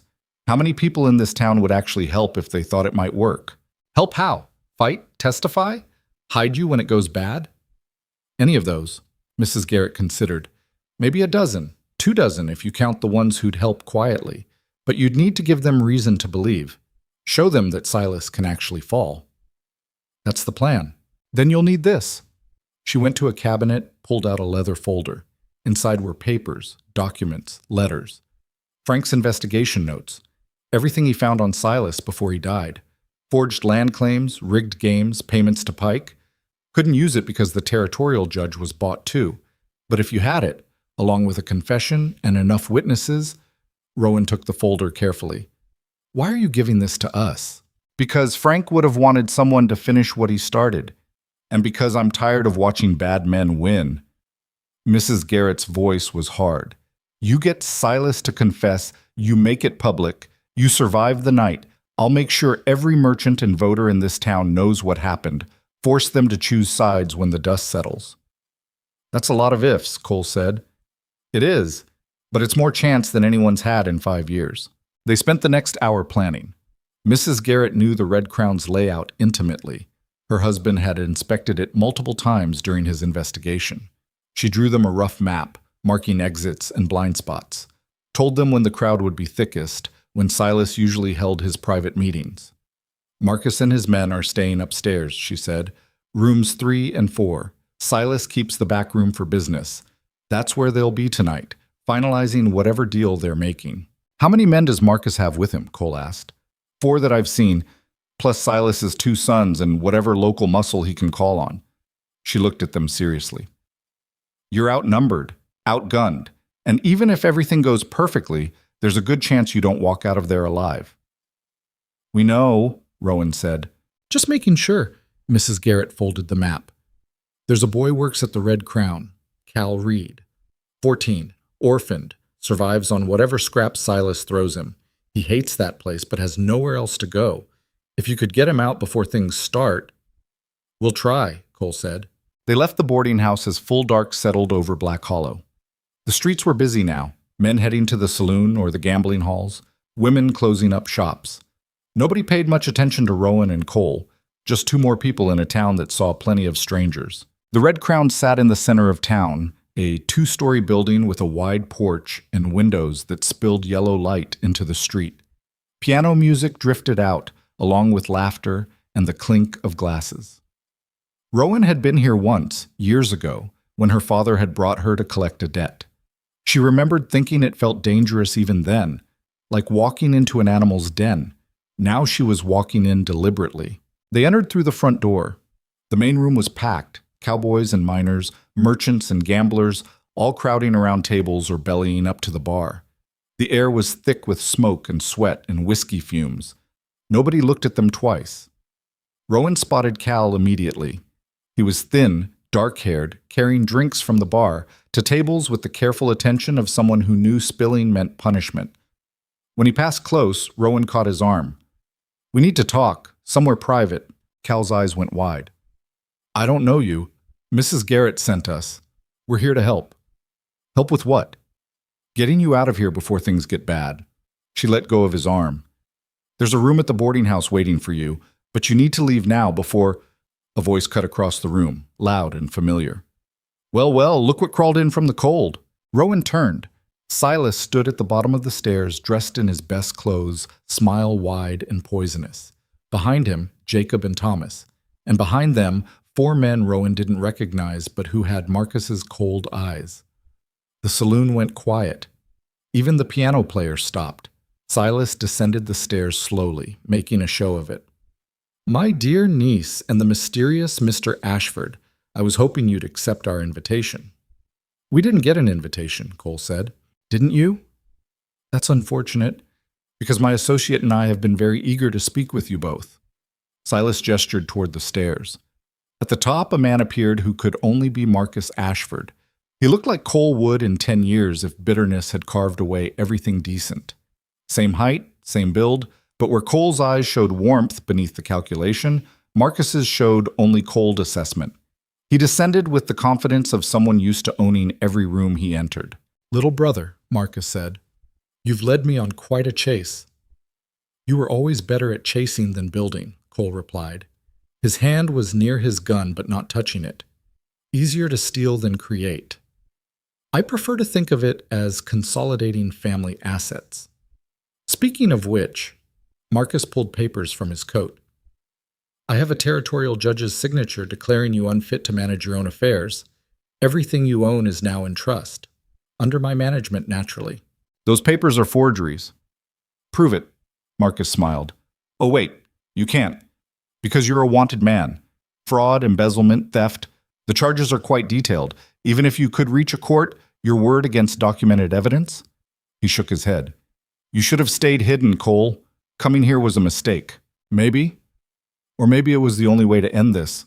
Cole's voice carried across the silent room. You've been hunting me for 2 years, spreading lies, buying officials, trying to erase me completely. Why? Because I wouldn't roll over and let you steal what our father built? Our father was a fool who split his legacy instead of giving it to the son who deserved it. Marcus's voice hardened. I spent years cleaning up his mistakes, building real power. Then he dies and suddenly you're entitled to half? You, who never wanted any of this? Who spent more time working cattle than courting investors? Because cattle don't lie. Investors do. Or at least yours did when you paid them to claim I was embezzling. The crowd was listening now, really listening. Rowan could see faces turning, interest kindling. This was good. Public confrontation, witnesses everywhere. Exactly what they needed. Silas must have sensed it too because he interrupted. Fascinating as this family drama is, I believe we had other business to discuss. He looked at Rowan. My niece seems to think I murdered her father, burned down their ranch and left her for dead. Quite serious accusations. Not accusations, Rowan said. Facts. You wanted the land. My father's debt gave you an excuse to take it, so you killed him and tried to kill me. Can you prove that? I was there. I survived. That's proof enough. Silas laughed. It sounded genuine, which made it worse. The word of a traumatized girl against established records. Legal debts, documented fire, tragic accident. He spread his hands to the crowd. I tried to help her, offered her a home, but she's been unstable since her family died. Making wild claims, stealing property, harboring wanted criminals. He gestured at Cole. Now she brings him here, to my establishment, and expects what? Sympathy? I expect justice, Rowan said. I expect people to see you for what you are. And what am I, dear niece? A murderer, a thief, a coward who hides behind bought law and forged papers. The slap came fast. Silas's palm cracked across her face hard enough to snap her head sideways. The crowd gasped. Cole moved, hand going for his gun, but Marcus's men already had theirs drawn. Don't, Marcus said quietly. 4 guns against 1. Bad odds. Even for you. Cole froze. Rowan touched her face, felt blood at the corner of her mouth. Silas grabbed her arm, fingers digging in hard enough to bruise. You want to make accusations? His voice was low now, meant only for her. Fine. Make them. See how far it gets you without proof, without witnesses, without anything but anger and spite. I have proof. Rowan pulled Frank Garrett's folder from her coat with her free hand. Your former sheriff's investigation notes. Every forged claim, every rigged game, every payment to Pike, all documented. Silas's expression went flat. Where did you get that? Does it matter? It exists, and tomorrow, everyone in this town will know what's in it. Tomorrow, you'll be dead. He said it casually, like commenting on the weather. The crowd heard it anyway. A ripple went through the room. Shock, fear, interest. You just confessed, Cole said, in front of 50 witnesses. I confessed to nothing. I made an observation about a dangerous girl and over her head. Silas smiled. Who here actually heard me threaten her? Anyone? Silence. The crowd looked away. Nobody wanted to be the one who spoke up. That's what I thought. Silas turned to Pike, who'd appeared near the door with 2 deputies. Constable, this girl is wanted for theft and harboring a fugitive. I'd like her arrested. Pike moved forward, hand on his gun. Miss Mercer, you need to come with me. On what charges? Theft of property belonging to Carson Winters, harboring a wanted criminal, disturbing the peace. Pike's voice was bored, reciting a script. You can come quiet or loud. Your choice. Rowan looked around the room, at the crowd that wouldn't meet her eyes, at Silas's smug expression, at Marcus's cold calculation, at Cole, who was outnumbered and outgunned and looked like he was trying to figure out a plan that didn't end with both of them dead. This was the moment, the choice. Go quietly and let them bury this. Or fight and probably die, but at least die trying. She made her decision. Cal, she said loudly, run, now! The boy didn't hesitate. He dropped his tray and bolted for the back door. Pike shouted, started to follow. Rowan threw herself at the constable, not trying to win, just trying to create chaos. Her shoulder hit Pike's chest. They went down in a tangle of limbs. Someone screamed. The crowd surged backward, trying to avoid the violence. In the confusion, Cole drew his gun. Nobody move! 4 guns swung toward him. Marcus's men ready to fire. For a frozen moment, everyone was balanced on the edge of killing. Then a voice from the doorway. I wouldn't do that if I were you. Everyone turned. Standing in the entrance was Deputy Marshal Hendricks, flanked by 2 federal marshals Rowan didn't recognize. All 3 had rifles leveled at the room. This is a federal matter now, Hendricks said. Everyone puts their guns down slow, including you, Marcus. This is outside your jurisdiction, Marcus said. Fraud across territorial lines makes it federal. So does murder. Hendricks stepped into the room. We've been investigating you for 6 months, Mr. Ashford. Following the money, tracking the forged documents. Your brother's accusations gave us the opening we needed to move. He looked at Silas. Same goes for you, Mercer. Federal fraud, conspiracy to commit murder, extortion. We've got witnesses in 3 territories ready to testify. Silas's face went purple. You can't prove... We can, actually. See, your mistake was getting greedy. You didn't just steal from one family, you stole from dozens. Built a whole operation on it, and eventually enough people got angry enough to talk. Hendricks pulled out handcuffs. Marcus Ashford, Silas Mercer, you're both under arrest. Anyone wants to object, you're welcome to explain it to a federal judge. The room erupted. Marcus's men backed toward the stairs. Jacob and Thomas looked at each other, then at their father, trying to decide if this was worth dying for. Silas lunged for Rowan, face twisted with rage. Cole's gun cracked. The bullet took Silas in the shoulder, spun him around. He fell, clutching the wound, screaming. Pike tried to draw his weapon. One of Hendricks's marshals put him on the ground with a rifle butt to the head. Then everyone was moving. Marcus's men fired. The crowd stampeded for exits. Glass shattered as someone dove through a window. Rowan rolled away from Silas, grabbed Pike's dropped pistol, came up shooting at shadows and muzzle flashes. Cole moved to her side, gun barking. One of Marcus's men went down. Another took cover behind the bar. The piano exploded in splinters as someone's shot went wild. Upstairs, Hendricks shouted. They're heading for the rooms. Marcus and his remaining men were retreating up the stairs, firing down at the marshals. Hendricks's people returned fire, methodical and professional. Jacob appeared on the second-floor landing with a shotgun. The blast tore chunks out of the wall near Rowan's head. She returned fire. Missed. Cole's shot didn't. Caught Jacob in the leg. He went down screaming, dropping the shotgun. Thomas dragged him back into one of the rooms. They're going to barricade, Cole said. We need to end this before... The explosion cut him off. The back wall of the saloon blew inward, wood and brick and flame. Rowan felt the shockwave, felt heat wash over her. Through the smoke and debris, figures moved, more men, at least a dozen, pouring in through the hole. Not marshals, not Marcus's people. Someone else entirely. The lead figure was a woman in her 40s, dressed in trail leathers, carrying a rifle, like she knew how to use it. She surveyed the chaos with sharp eyes, then spotted Rowan. You're Mercer's girl? Rowan nodded, too stunned to speak. May Vesper. I run the northern claims. The woman gestured to her crew.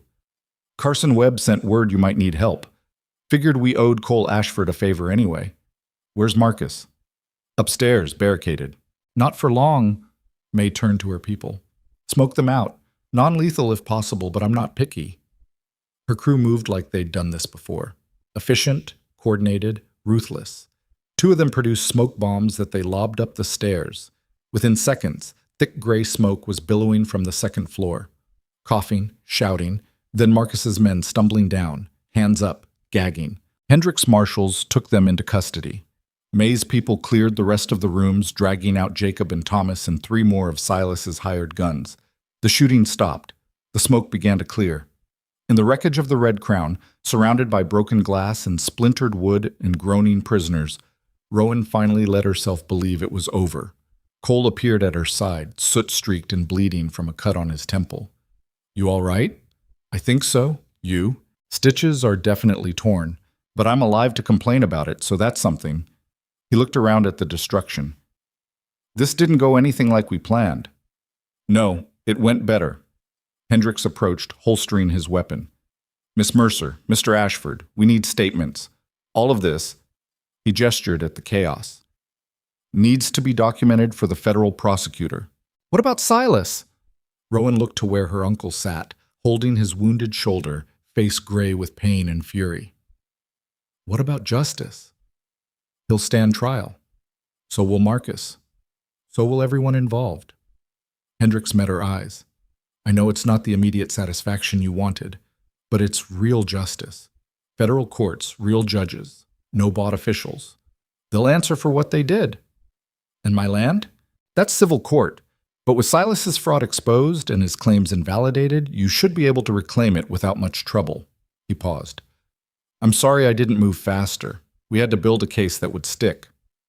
"You moved fast enough when it mattered." Rowan looked at Cole. "We both did." May Vesper joined them, reloading her rifle with casual efficiency. "Cole Ashford, been a while." "May, thanks for the cavalry charge. Carson said you were in trouble. Figured I'd return the favor from that business in Red Creek." She looked at Rowan. "You the one who patched him up when he got shot?" "That was me." "Good work keeping him alive. He's one of the few rich men worth the trouble." May slung her rifle over her shoulder.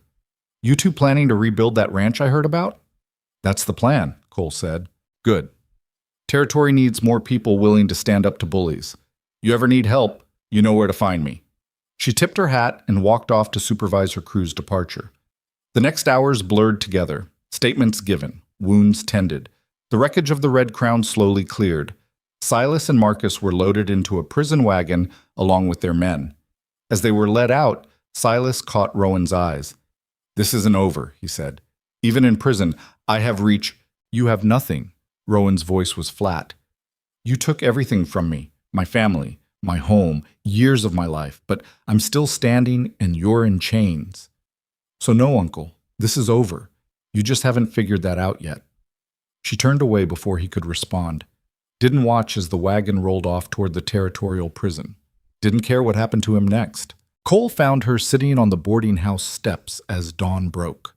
The sky was turning pink and gold, washing away the night's violence with clean light. "Can't sleep?" he asked. "Don't want to. Afraid I'll wake up and this will all be a dream." She looked at him. "Is it real? Are they actually gone?" "They're gone. Locked up, facing federal charges. Hendricks says the prosecutor is confident of conviction." Cole sat beside her, moving stiff. "We did it, Rowan. We actually did it. We almost died doing it.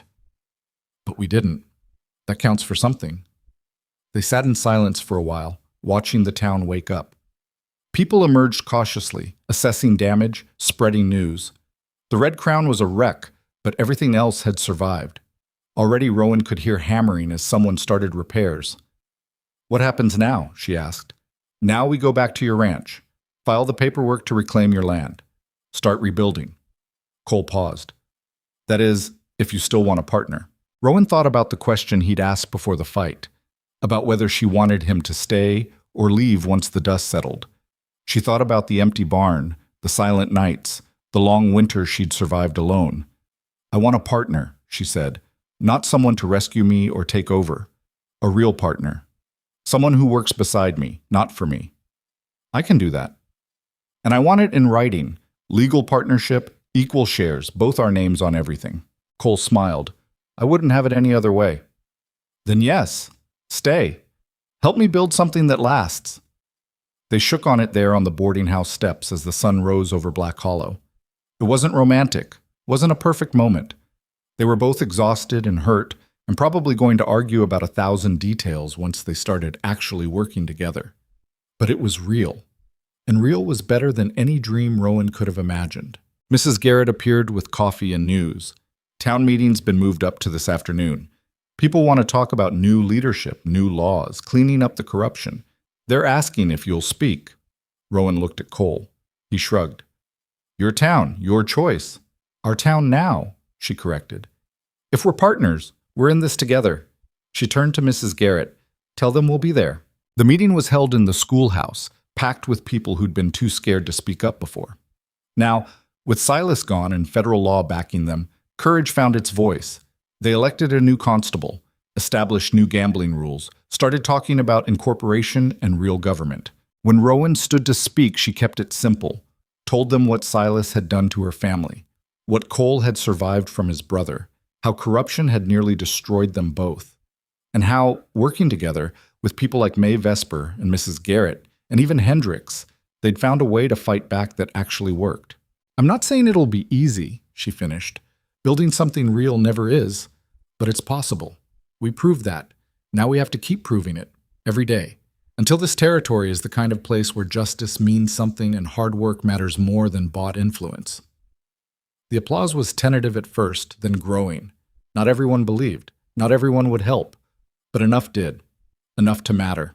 That evening, riding back toward the ranch with Cole beside her and Dawn approaching, Rowan felt something she hadn't felt in months. Hope. Not the dangerous kind that made you vulnerable, but the earned kind. The kind built on action and proof and people standing together. The ranch would still be a wreck when they got there. The barn would still need work. The house would still need rebuilding. Winter would still come and bring its own challenges. But this time, she wouldn't face it alone. This time, she had a partner, had allies, had a future that looked like more than just survival. As they crested the final ridge and saw the burned land spread below them in the pre-dawn light, Cole spoke quietly. We're going to need help, real help. Mae's crew for the heavy work, Carson for supplies and contacts, maybe even hire some hands once we get the operation running. That'll take money. I still have some. Not as much as before Marcus got his hands on my assets, but enough to start. And your land is valuable once it's worked properly. He looked at her. We can do this. Build something that matters. I know we can. Rowan urged Ember forward. Let's go home. They rode down together as the sun rose, two people who'd survived the worst the frontier could throw at them and came out the other side, not broken, but stronger. The land waited, hard and unforgiving as always, but no longer empty, no longer cursed, just waiting for someone stubborn enough to make it bloom. The ranch looked worse in full daylight than it had in Rowan's memory. Maybe because hope made you see things clearer, stripped away the protective fog of survival mode. The house was still just charred beams and a chimney. The barn still sagged on one side where winter had tested its joints. The fields were overgrown with scrub that would take months to clear. Cole dismounted slowly, favoring his injured side. He walked the perimeter in silence while Rowan tended to the horses. When he came back, his expression was thoughtful rather than discouraged. It's bad, he said, but I've seen worse rebuilt into something functional. Functional isn't exactly inspiring. Functional is where everything good starts. You build functional first, then you build beautiful. He pulled out a notebook, started sketching. House goes back where it was, but bigger. 2 stories, proper foundation. Barn needs to be torn down and started fresh. That lean is only going to get worse. We'll need a bunkhouse if we're hiring hands, storage buildings for equipment and feed, a proper well instead of hauling from the creek.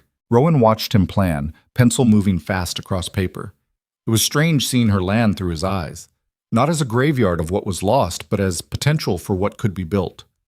That's going to cost more than you have, she said. Initial investment, yes, but Carson's already agreed to extend credit on supplies. Mae's crew will work for fair wages plus a percentage of first-year profits. And once we file the official claim and get the federal paperwork through, we can leverage the land value for additional loans. He looked up from his notebook. It won't be fast, but it's possible. How long?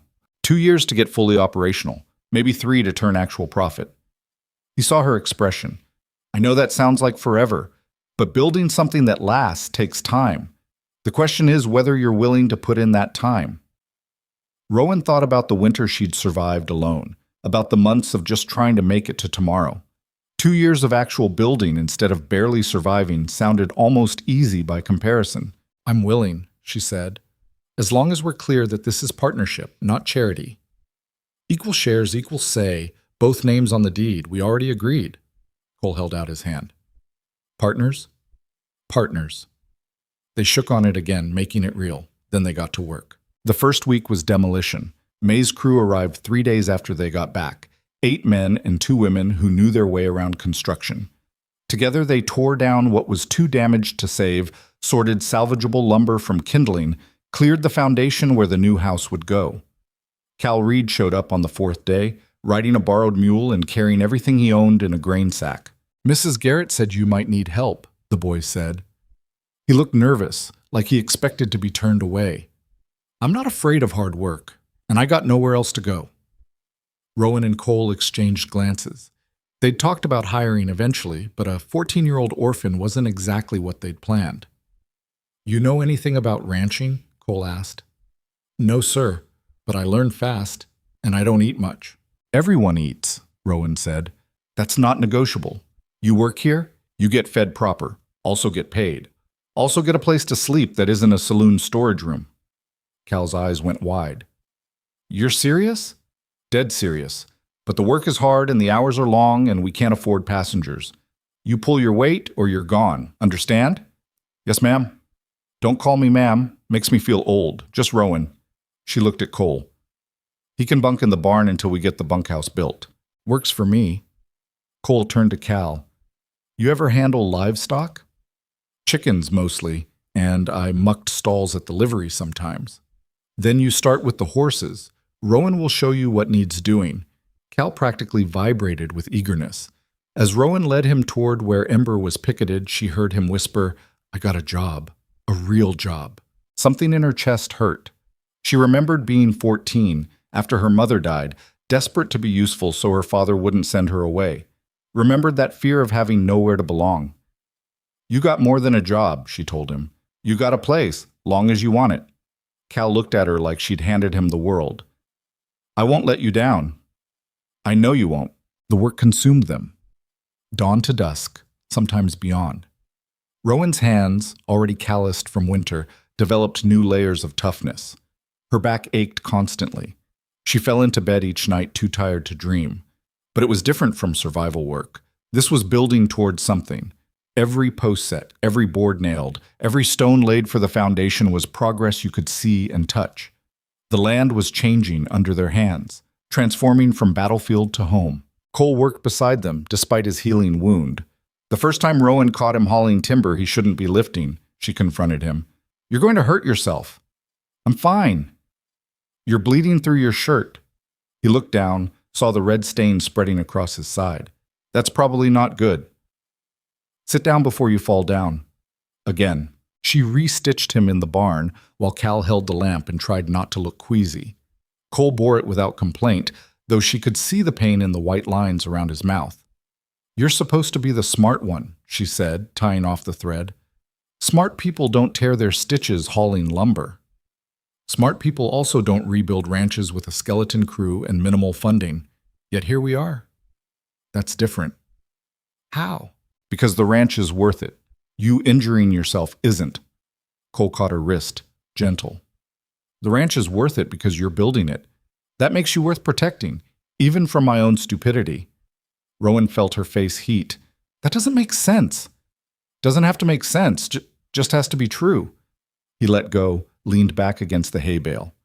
"I'll be more careful, but I'm not sitting idle while everyone else works." "Then stick to planning and paperwork. You're better at that anyway." Was that almost a compliment? "Don't let it go to your head." But she made sure he ate more at meals after that, and didn't assign him the heavy lifting. Cole noticed but didn't comment, just shifted his focus to the things he could do. Managing supplies, coordinating with Carson on equipment deliveries, handling the legal paperwork that seemed to multiply daily. 6 weeks in, Deputy Marshal Hendricks visited with news. Marcus and Silas had both been convicted on federal fraud charges. Marcus got 8 years. Silas got 12, with additional charges pending for the murder investigation into Frank Garrett's death. "They're appealing," Hendricks said. "But the convictions will stand." Federal prosecutor built an airtight case. He handed Cole a stack of papers. "Also, the territorial court reversed Marcus's guardianship claim.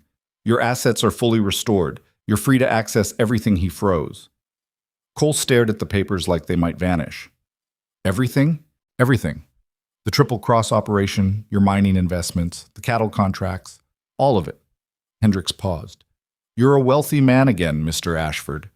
If you wanted to leave, rebuild your empire elsewhere, nothing's stopping you. Cole looked at Rowan. She kept her face neutral, but her stomach had gone tight. This was it. The moment he could walk away from this hard life, go back to being the cattle baron with resources and influence. I appreciate you letting me know, Marshal, Cole said, but I'm exactly where I want to be. Relief flooded through Rowan so strongly she had to sit down. Hendricks raised an eyebrow. You're choosing a half-built ranch over established operations worth 10 times as much? I'm choosing partnership over empire. Turns out empire building is lonelier than it looks. Cole set the papers aside. I'll access enough to accelerate construction here and settle some old debts. The rest can stay invested. I'm not interested in running a territory anymore. After Hendricks left, Rowan found Cole on the hill by the graves.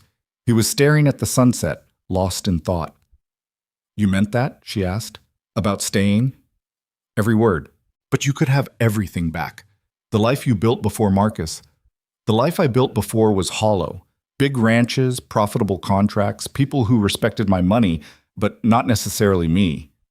He turned to face her. Here, I'm building something that matters. With someone who sees me, not my bank account. Why would I give that up? Because it's hard. Because we might fail. Because...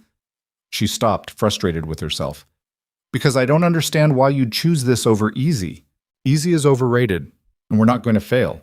His voice was certain. But even if we did, I'd rather fail at something meaningful than succeed at something empty. Rowan didn't have words for what she felt, so she just stood beside him as the sun set, two people who'd chosen the hard road because it led somewhere worth going. The house went up over the summer, 2 stories like Cole had drawn with a wide porch and real glass windows. Not fancy, but solid. Built to last. The day they nailed the last shingle, May's crew celebrated with whiskey and songs that were mostly inappropriate but completely heartfelt. Cal had grown 3 inches and put on muscle from the work. He could handle a team of horses now, repair fence without supervision, and had opinions about cattle breeds that he'd argue with anyone who'd listen. Watching him bloom from scared orphan to confident young man made Rowan think about second chances. About how the frontier took so much, but sometimes, if you fought hard enough, gave back. By autumn, they had the basics operational. Barn rebuilt and stocked. Bunkhouse finished and occupied by 4 hired hands May had recommended. Fencing complete around the grazing land. Cattle purchased with Cole's restored funds. 50 head to start, good breeding stock that would multiply if they managed it right. The first drive-through came in October. Drovers heading south for winter. 100 head of cattle that needed overnight grazing and fresh water. Rowan charged them fair rates, and they paid without complaint, grateful for the convenience. When they left the next morning, she counted the money 3 times to make sure it was real. We just made profit, she told Cole, disbelieving. First of many. He was grinning like a fool. We're officially a functional operation. Functional. There's that word again. Best word in the English language. They celebrated quietly that night. Just the 2 of them on the porch of the completed house. The stars were sharp overhead, the kind of clarity you only got in frontier autumn. In the distance, the cattle moved in their pens, a sound that meant security and future. Can I ask you something? Rowan said. Always. Why me? Really. Not the practiced answer about courage and refusal to quit. The real reason you stayed. Cole was quiet for a long time. You want the truth? Always. Because when I was bleeding in your barn, convinced I was dying, you treated me like a person instead of a problem. You didn't see wealth or status or potential use. You just saw someone who needed help. He looked at her. My whole life, people saw what I could give them. Money, connections, opportunity. But you saw me. Just me. Broken and scared and trying not to die. And you helped anyway. That's just basic decency. It's rarer than you think. His hand found hers in the darkness. You gave me something I'd lost. A reason to trust people again. To believe partnership could be real instead of transactional. I stayed because here, with you, I'm not a resource to be used. I'm just coal. And that's worth more than any empire. Rowan's throat was tight. I'm not good at this. At saying what I feel. You don't have to say it. You show it every day. He squeezed her hand. The way you make sure I eat. The way you redistribute work when someone's struggling. The way you've given Cal a future he never thought he'd have. That's worth more than any words. She leaned against his shoulder, letting herself have this moment of peace. Tomorrow would bring more work, more challenges, more frontier hardness. But tonight, she could just be, with someone who saw her and stayed anyway. Winter came hard that year. The first snow fell in November, and by December they were buried under 4 feet of white. But this time, Rowan had a warm house, stocked supplies, and people around her. The cold was just weather, not a threat. They spent the winter months planning. Cole drew up expansion ideas while Rowan calculated costs. They argued about priorities. Cole wanted a trading post to serve passing drovers. Rowan wanted to invest in more breeding stock. Eventually, they compromised on both, scaling each down to affordable. Cal spent evenings learning to read better. Turned out the boy was sharp when given the chance. He devoured books on animal husbandry and land management, asked questions that showed real understanding. By spring, he was managing the livestock better than some men twice his age. "You ever think about the future?" Rowan asked Cole one February night. "Long term, what this place becomes." "All the time." He set down his pencil. "I think it becomes a hub, not just a ranch, but a community center. The trading post serves travelers. We help new homesteaders get established.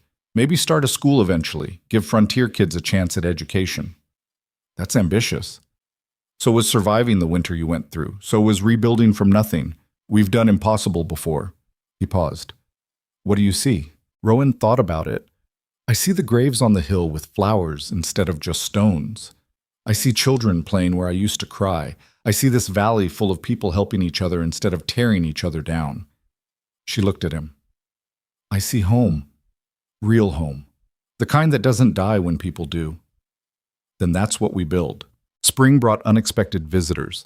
The first was Billy Hooks, now 15 and apparently having used his courier money to buy himself a decent horse and new clothes.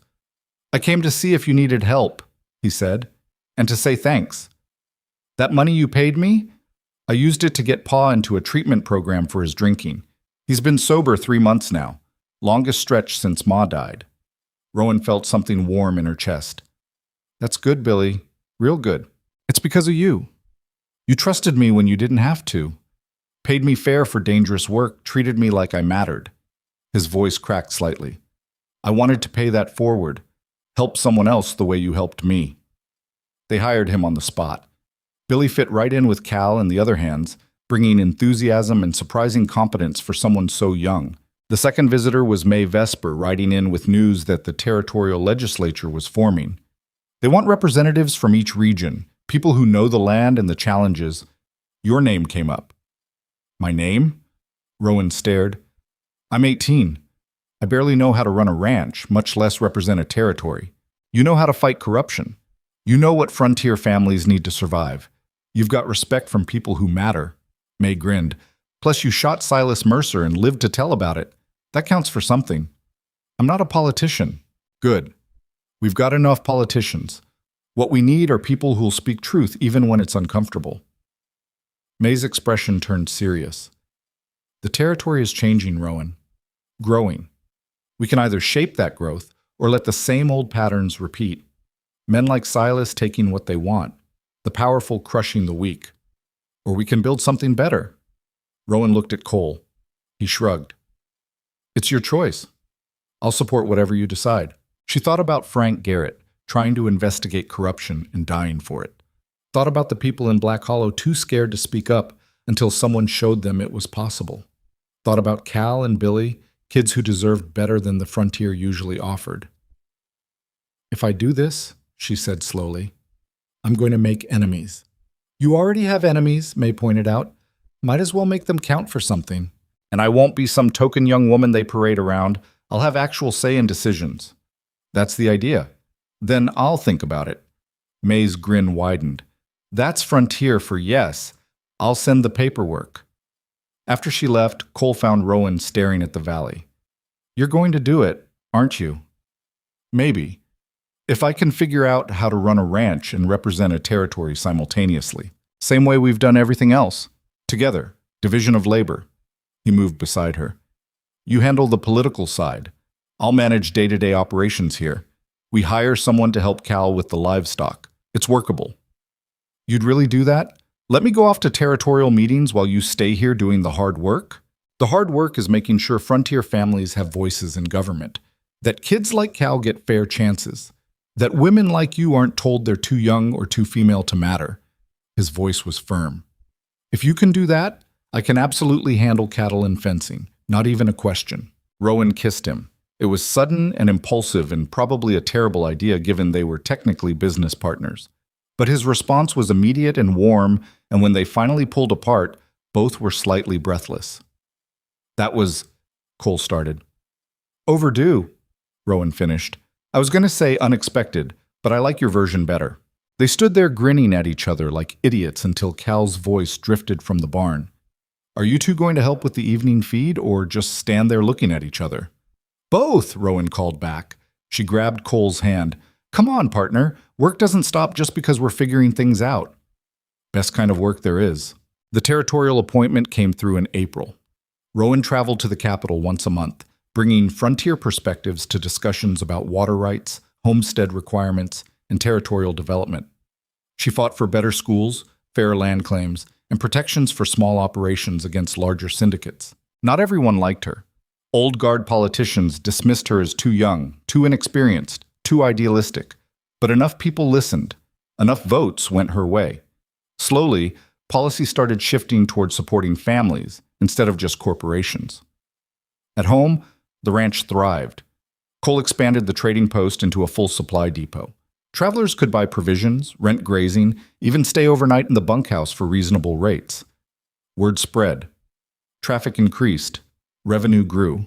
By their second year of operation, they were profitable enough to hire 10 full-time hands and start helping neighboring homesteaders with equipment loans and advice. The valley was filling up with people who'd heard about the ranch that helped folks instead of exploiting them. One evening in late summer, sitting on the porch after a long day, Cole said quietly, "We did it." "Did what?" "Built something that matters, something that lasts." He gestured at the valley. "Look at it.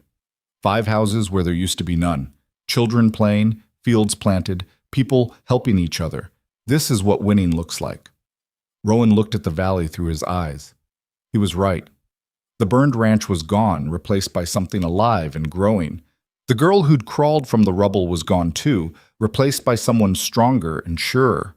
"You know what I think about sometimes?" she said. "I think about the night my uncle left me to die. How certain he was that I'd disappear, that the frontier would swallow me and nobody would remember." She smiled. "He was wrong. I didn't disappear. I became something he never imagined, and now he's the one nobody remembers." Justice comes in strange forms. "Yeah, it does." She looked at Cole. "Thank you for staying, for believing this was worth building. Thank you for giving me something worth staying for." They married that autumn in a ceremony that was more party than formality. May officiated, Cal stood as witness, and half the valley showed up to celebrate. There were no fancy clothes or elaborate vows, just 2 people promising to keep building together whatever came next. The third year brought challenges. Drought hit hard, cutting their herd size. A fire in the trading post destroyed half their stock. One of their hands got kicked by a horse and couldn't work for months. But they weathered it. Pulled together, supported each other, asked for help when they needed it. The valley community they'd helped build returned the favor, bringing supplies and labor when the ranch needed it most. Rowan learned that strength wasn't about never falling. It was about getting back up. And it was easier to get back up when people were there to help. In year 4, she gave birth to a daughter. They named her Clara, after Rowan's mother. The baby was loud and demanding and completely disrupted every routine they'd established. Rowan had never been happier. Cole proved surprisingly good with infants, pacing the porch at midnight with Clara on his shoulder, singing off-key lullabies that somehow worked. Watching him be gentle with their daughter made Rowan fall in love with him all over again. Cal, now 18 and running most of the daily operations, treated Clara like a little sister. He'd ride out to check fences with the baby strapped to his back, talking to her about cattle and weather like she understood. When Rowan worried it was too much responsibility, he just shrugged. "You gave me a family when I had nothing," he said. "Least I can do is help raise the next generation right." By year 5, the ranch, which they'd officially named Stillwater Hollow after the creek that sustained it, was a landmark. People traveled specifically to see the operation run by the girl who'd survived Silas Mercer and the cattle baron who'd chosen partnership over empire. But the real success wasn't the numbers or the reputation. It was the kids playing in fields that had been empty. It was the families homesteading with support instead of exploitation.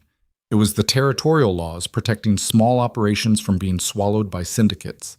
It was proof that you could take the worst the frontier threw at you and build something better from the wreckage. One spring morning, Rowan took Clara up to the graves on the hill. The girl was 3 now, asking endless questions about everything. "Who's here, Mama?" "Your grandmother, your uncle, your grandfather." Rowan knelt by the stones, which she'd replaced with proper markers. "People who came before us, who made mistakes and did their best and didn't get to see what we built." "Are they sad?" "I don't think so. I think they'd be proud." She looked at her daughter. "We turned their endings into our beginning. That's worth something." Claire considered this with the seriousness only a 3-year-old could muster. "Can I put flowers?" "Always." They placed wildflowers on each grave, a ritual Rowan had started years ago. When they walked back down the hill, Cole was waiting with Billy and Cal, discussing plans for the new barn they were building. "Everything good?" Cole asked. "Everything's perfect." And it was. Not because everything was easy or smooth or without challenge, but because it was real, built on honesty and hard work and people choosing each other day after day. That evening, as sunset painted the valley in gold and red, the family gathered on the porch. Claire played with wooden animals Cal had carved. Cole reviewed accounts while Rowan sketched ideas for the school building they were planning. Billy and Cal argued about horses with the comfortable familiarity of brothers. The frontier still had its hardness. Winter would still come. Challenges would still arise. But they'd face them together. This family built from survival and choice and stubborn refusal to let cruelty win. "What are you thinking about?" Cole asked, noticing Rowan's distant expression. "About how far we've come. About the girl I was, alone in that barn, convinced she'd die there." She looked at him, at Clara, at the valley stretching into twilight. "About how sometimes the worst things lead to the best things, if you're brave enough to keep building." "You were always brave enough." "No, I was just too stubborn to quit. There's a difference," she smiled. "But stubbornness counts for a lot out here. It counts for everything." They sat in comfortable silence as darkness fell, lights beginning to glow in the scattered houses across the valley. Each light was a family, a story, a future being built from frontier hardness and human determination. Rowan thought about the burned ranch, the winter of survival, the violence that could have destroyed them. Thought about Silas rotting in prison, Marcus stripped of everything he'd stolen, the corruption they'd helped expose and dismantle. Justice wasn't always immediate. Sometimes it took years. Sometimes it came in forms you didn't expect. But it came. And more importantly, it left space for something better to grow. The land no longer trembled under the weight of fear and corruption. It held steady, supporting families and futures and the kind of life worth fighting for. Rowan Mercer, now Rowan Ashford, though she still used both names depending on which made the point better, had started as a girl buried by winter, had clawed her way to survival, then to strength, then to something beyond either. She'd become a builder, a partner, a mother, a voice for people the frontier usually silenced. And she'd done it not by becoming someone else, but by being exactly who she was. Stubborn, angry, unwilling to quit, and brave enough to keep hoping even when hope seemed foolish. Cole had been right about one thing. Money was just a tool. Could build or destroy depending on who held it. Together, they'd chosen to build. And what they built would last long after they were gone. Proof that the frontier didn't have to consume everyone who challenged it. That sometimes, if you fought hard enough and refused to give up and found people worth fighting beside, you could turn cursed ground into something resembling home. Not perfect, not easy, but real. And real was enough. Clara's laugh drifted across the porch as Cal showed her how to make shadow puppets in the lamplight. Billy strummed a guitar badly but enthusiastically. Cole's hand found Rowan's in the darkness, steady and sure. The future stretched ahead, unknown and full of challenges they couldn't yet imagine. But they'd face it the same way they'd faced everything else. Together, with stubbornness and hope, and the kind of partnership that turned impossible odds into improbable victory. The girl buried by winter had become the woman who refused to stay buried. and in refusing, had built a legacy that would warm the valley long after the snow melted and the seasons turned and new generations grew up hearing the story of Stillwater Hollow. Where courage mattered more than money, where partnership meant more than power, where the worst beginnings could lead to the best endings if you were willing to fight for them. The land held them all that night, steady and true, no longer trembling but at peace, and that was worth everything.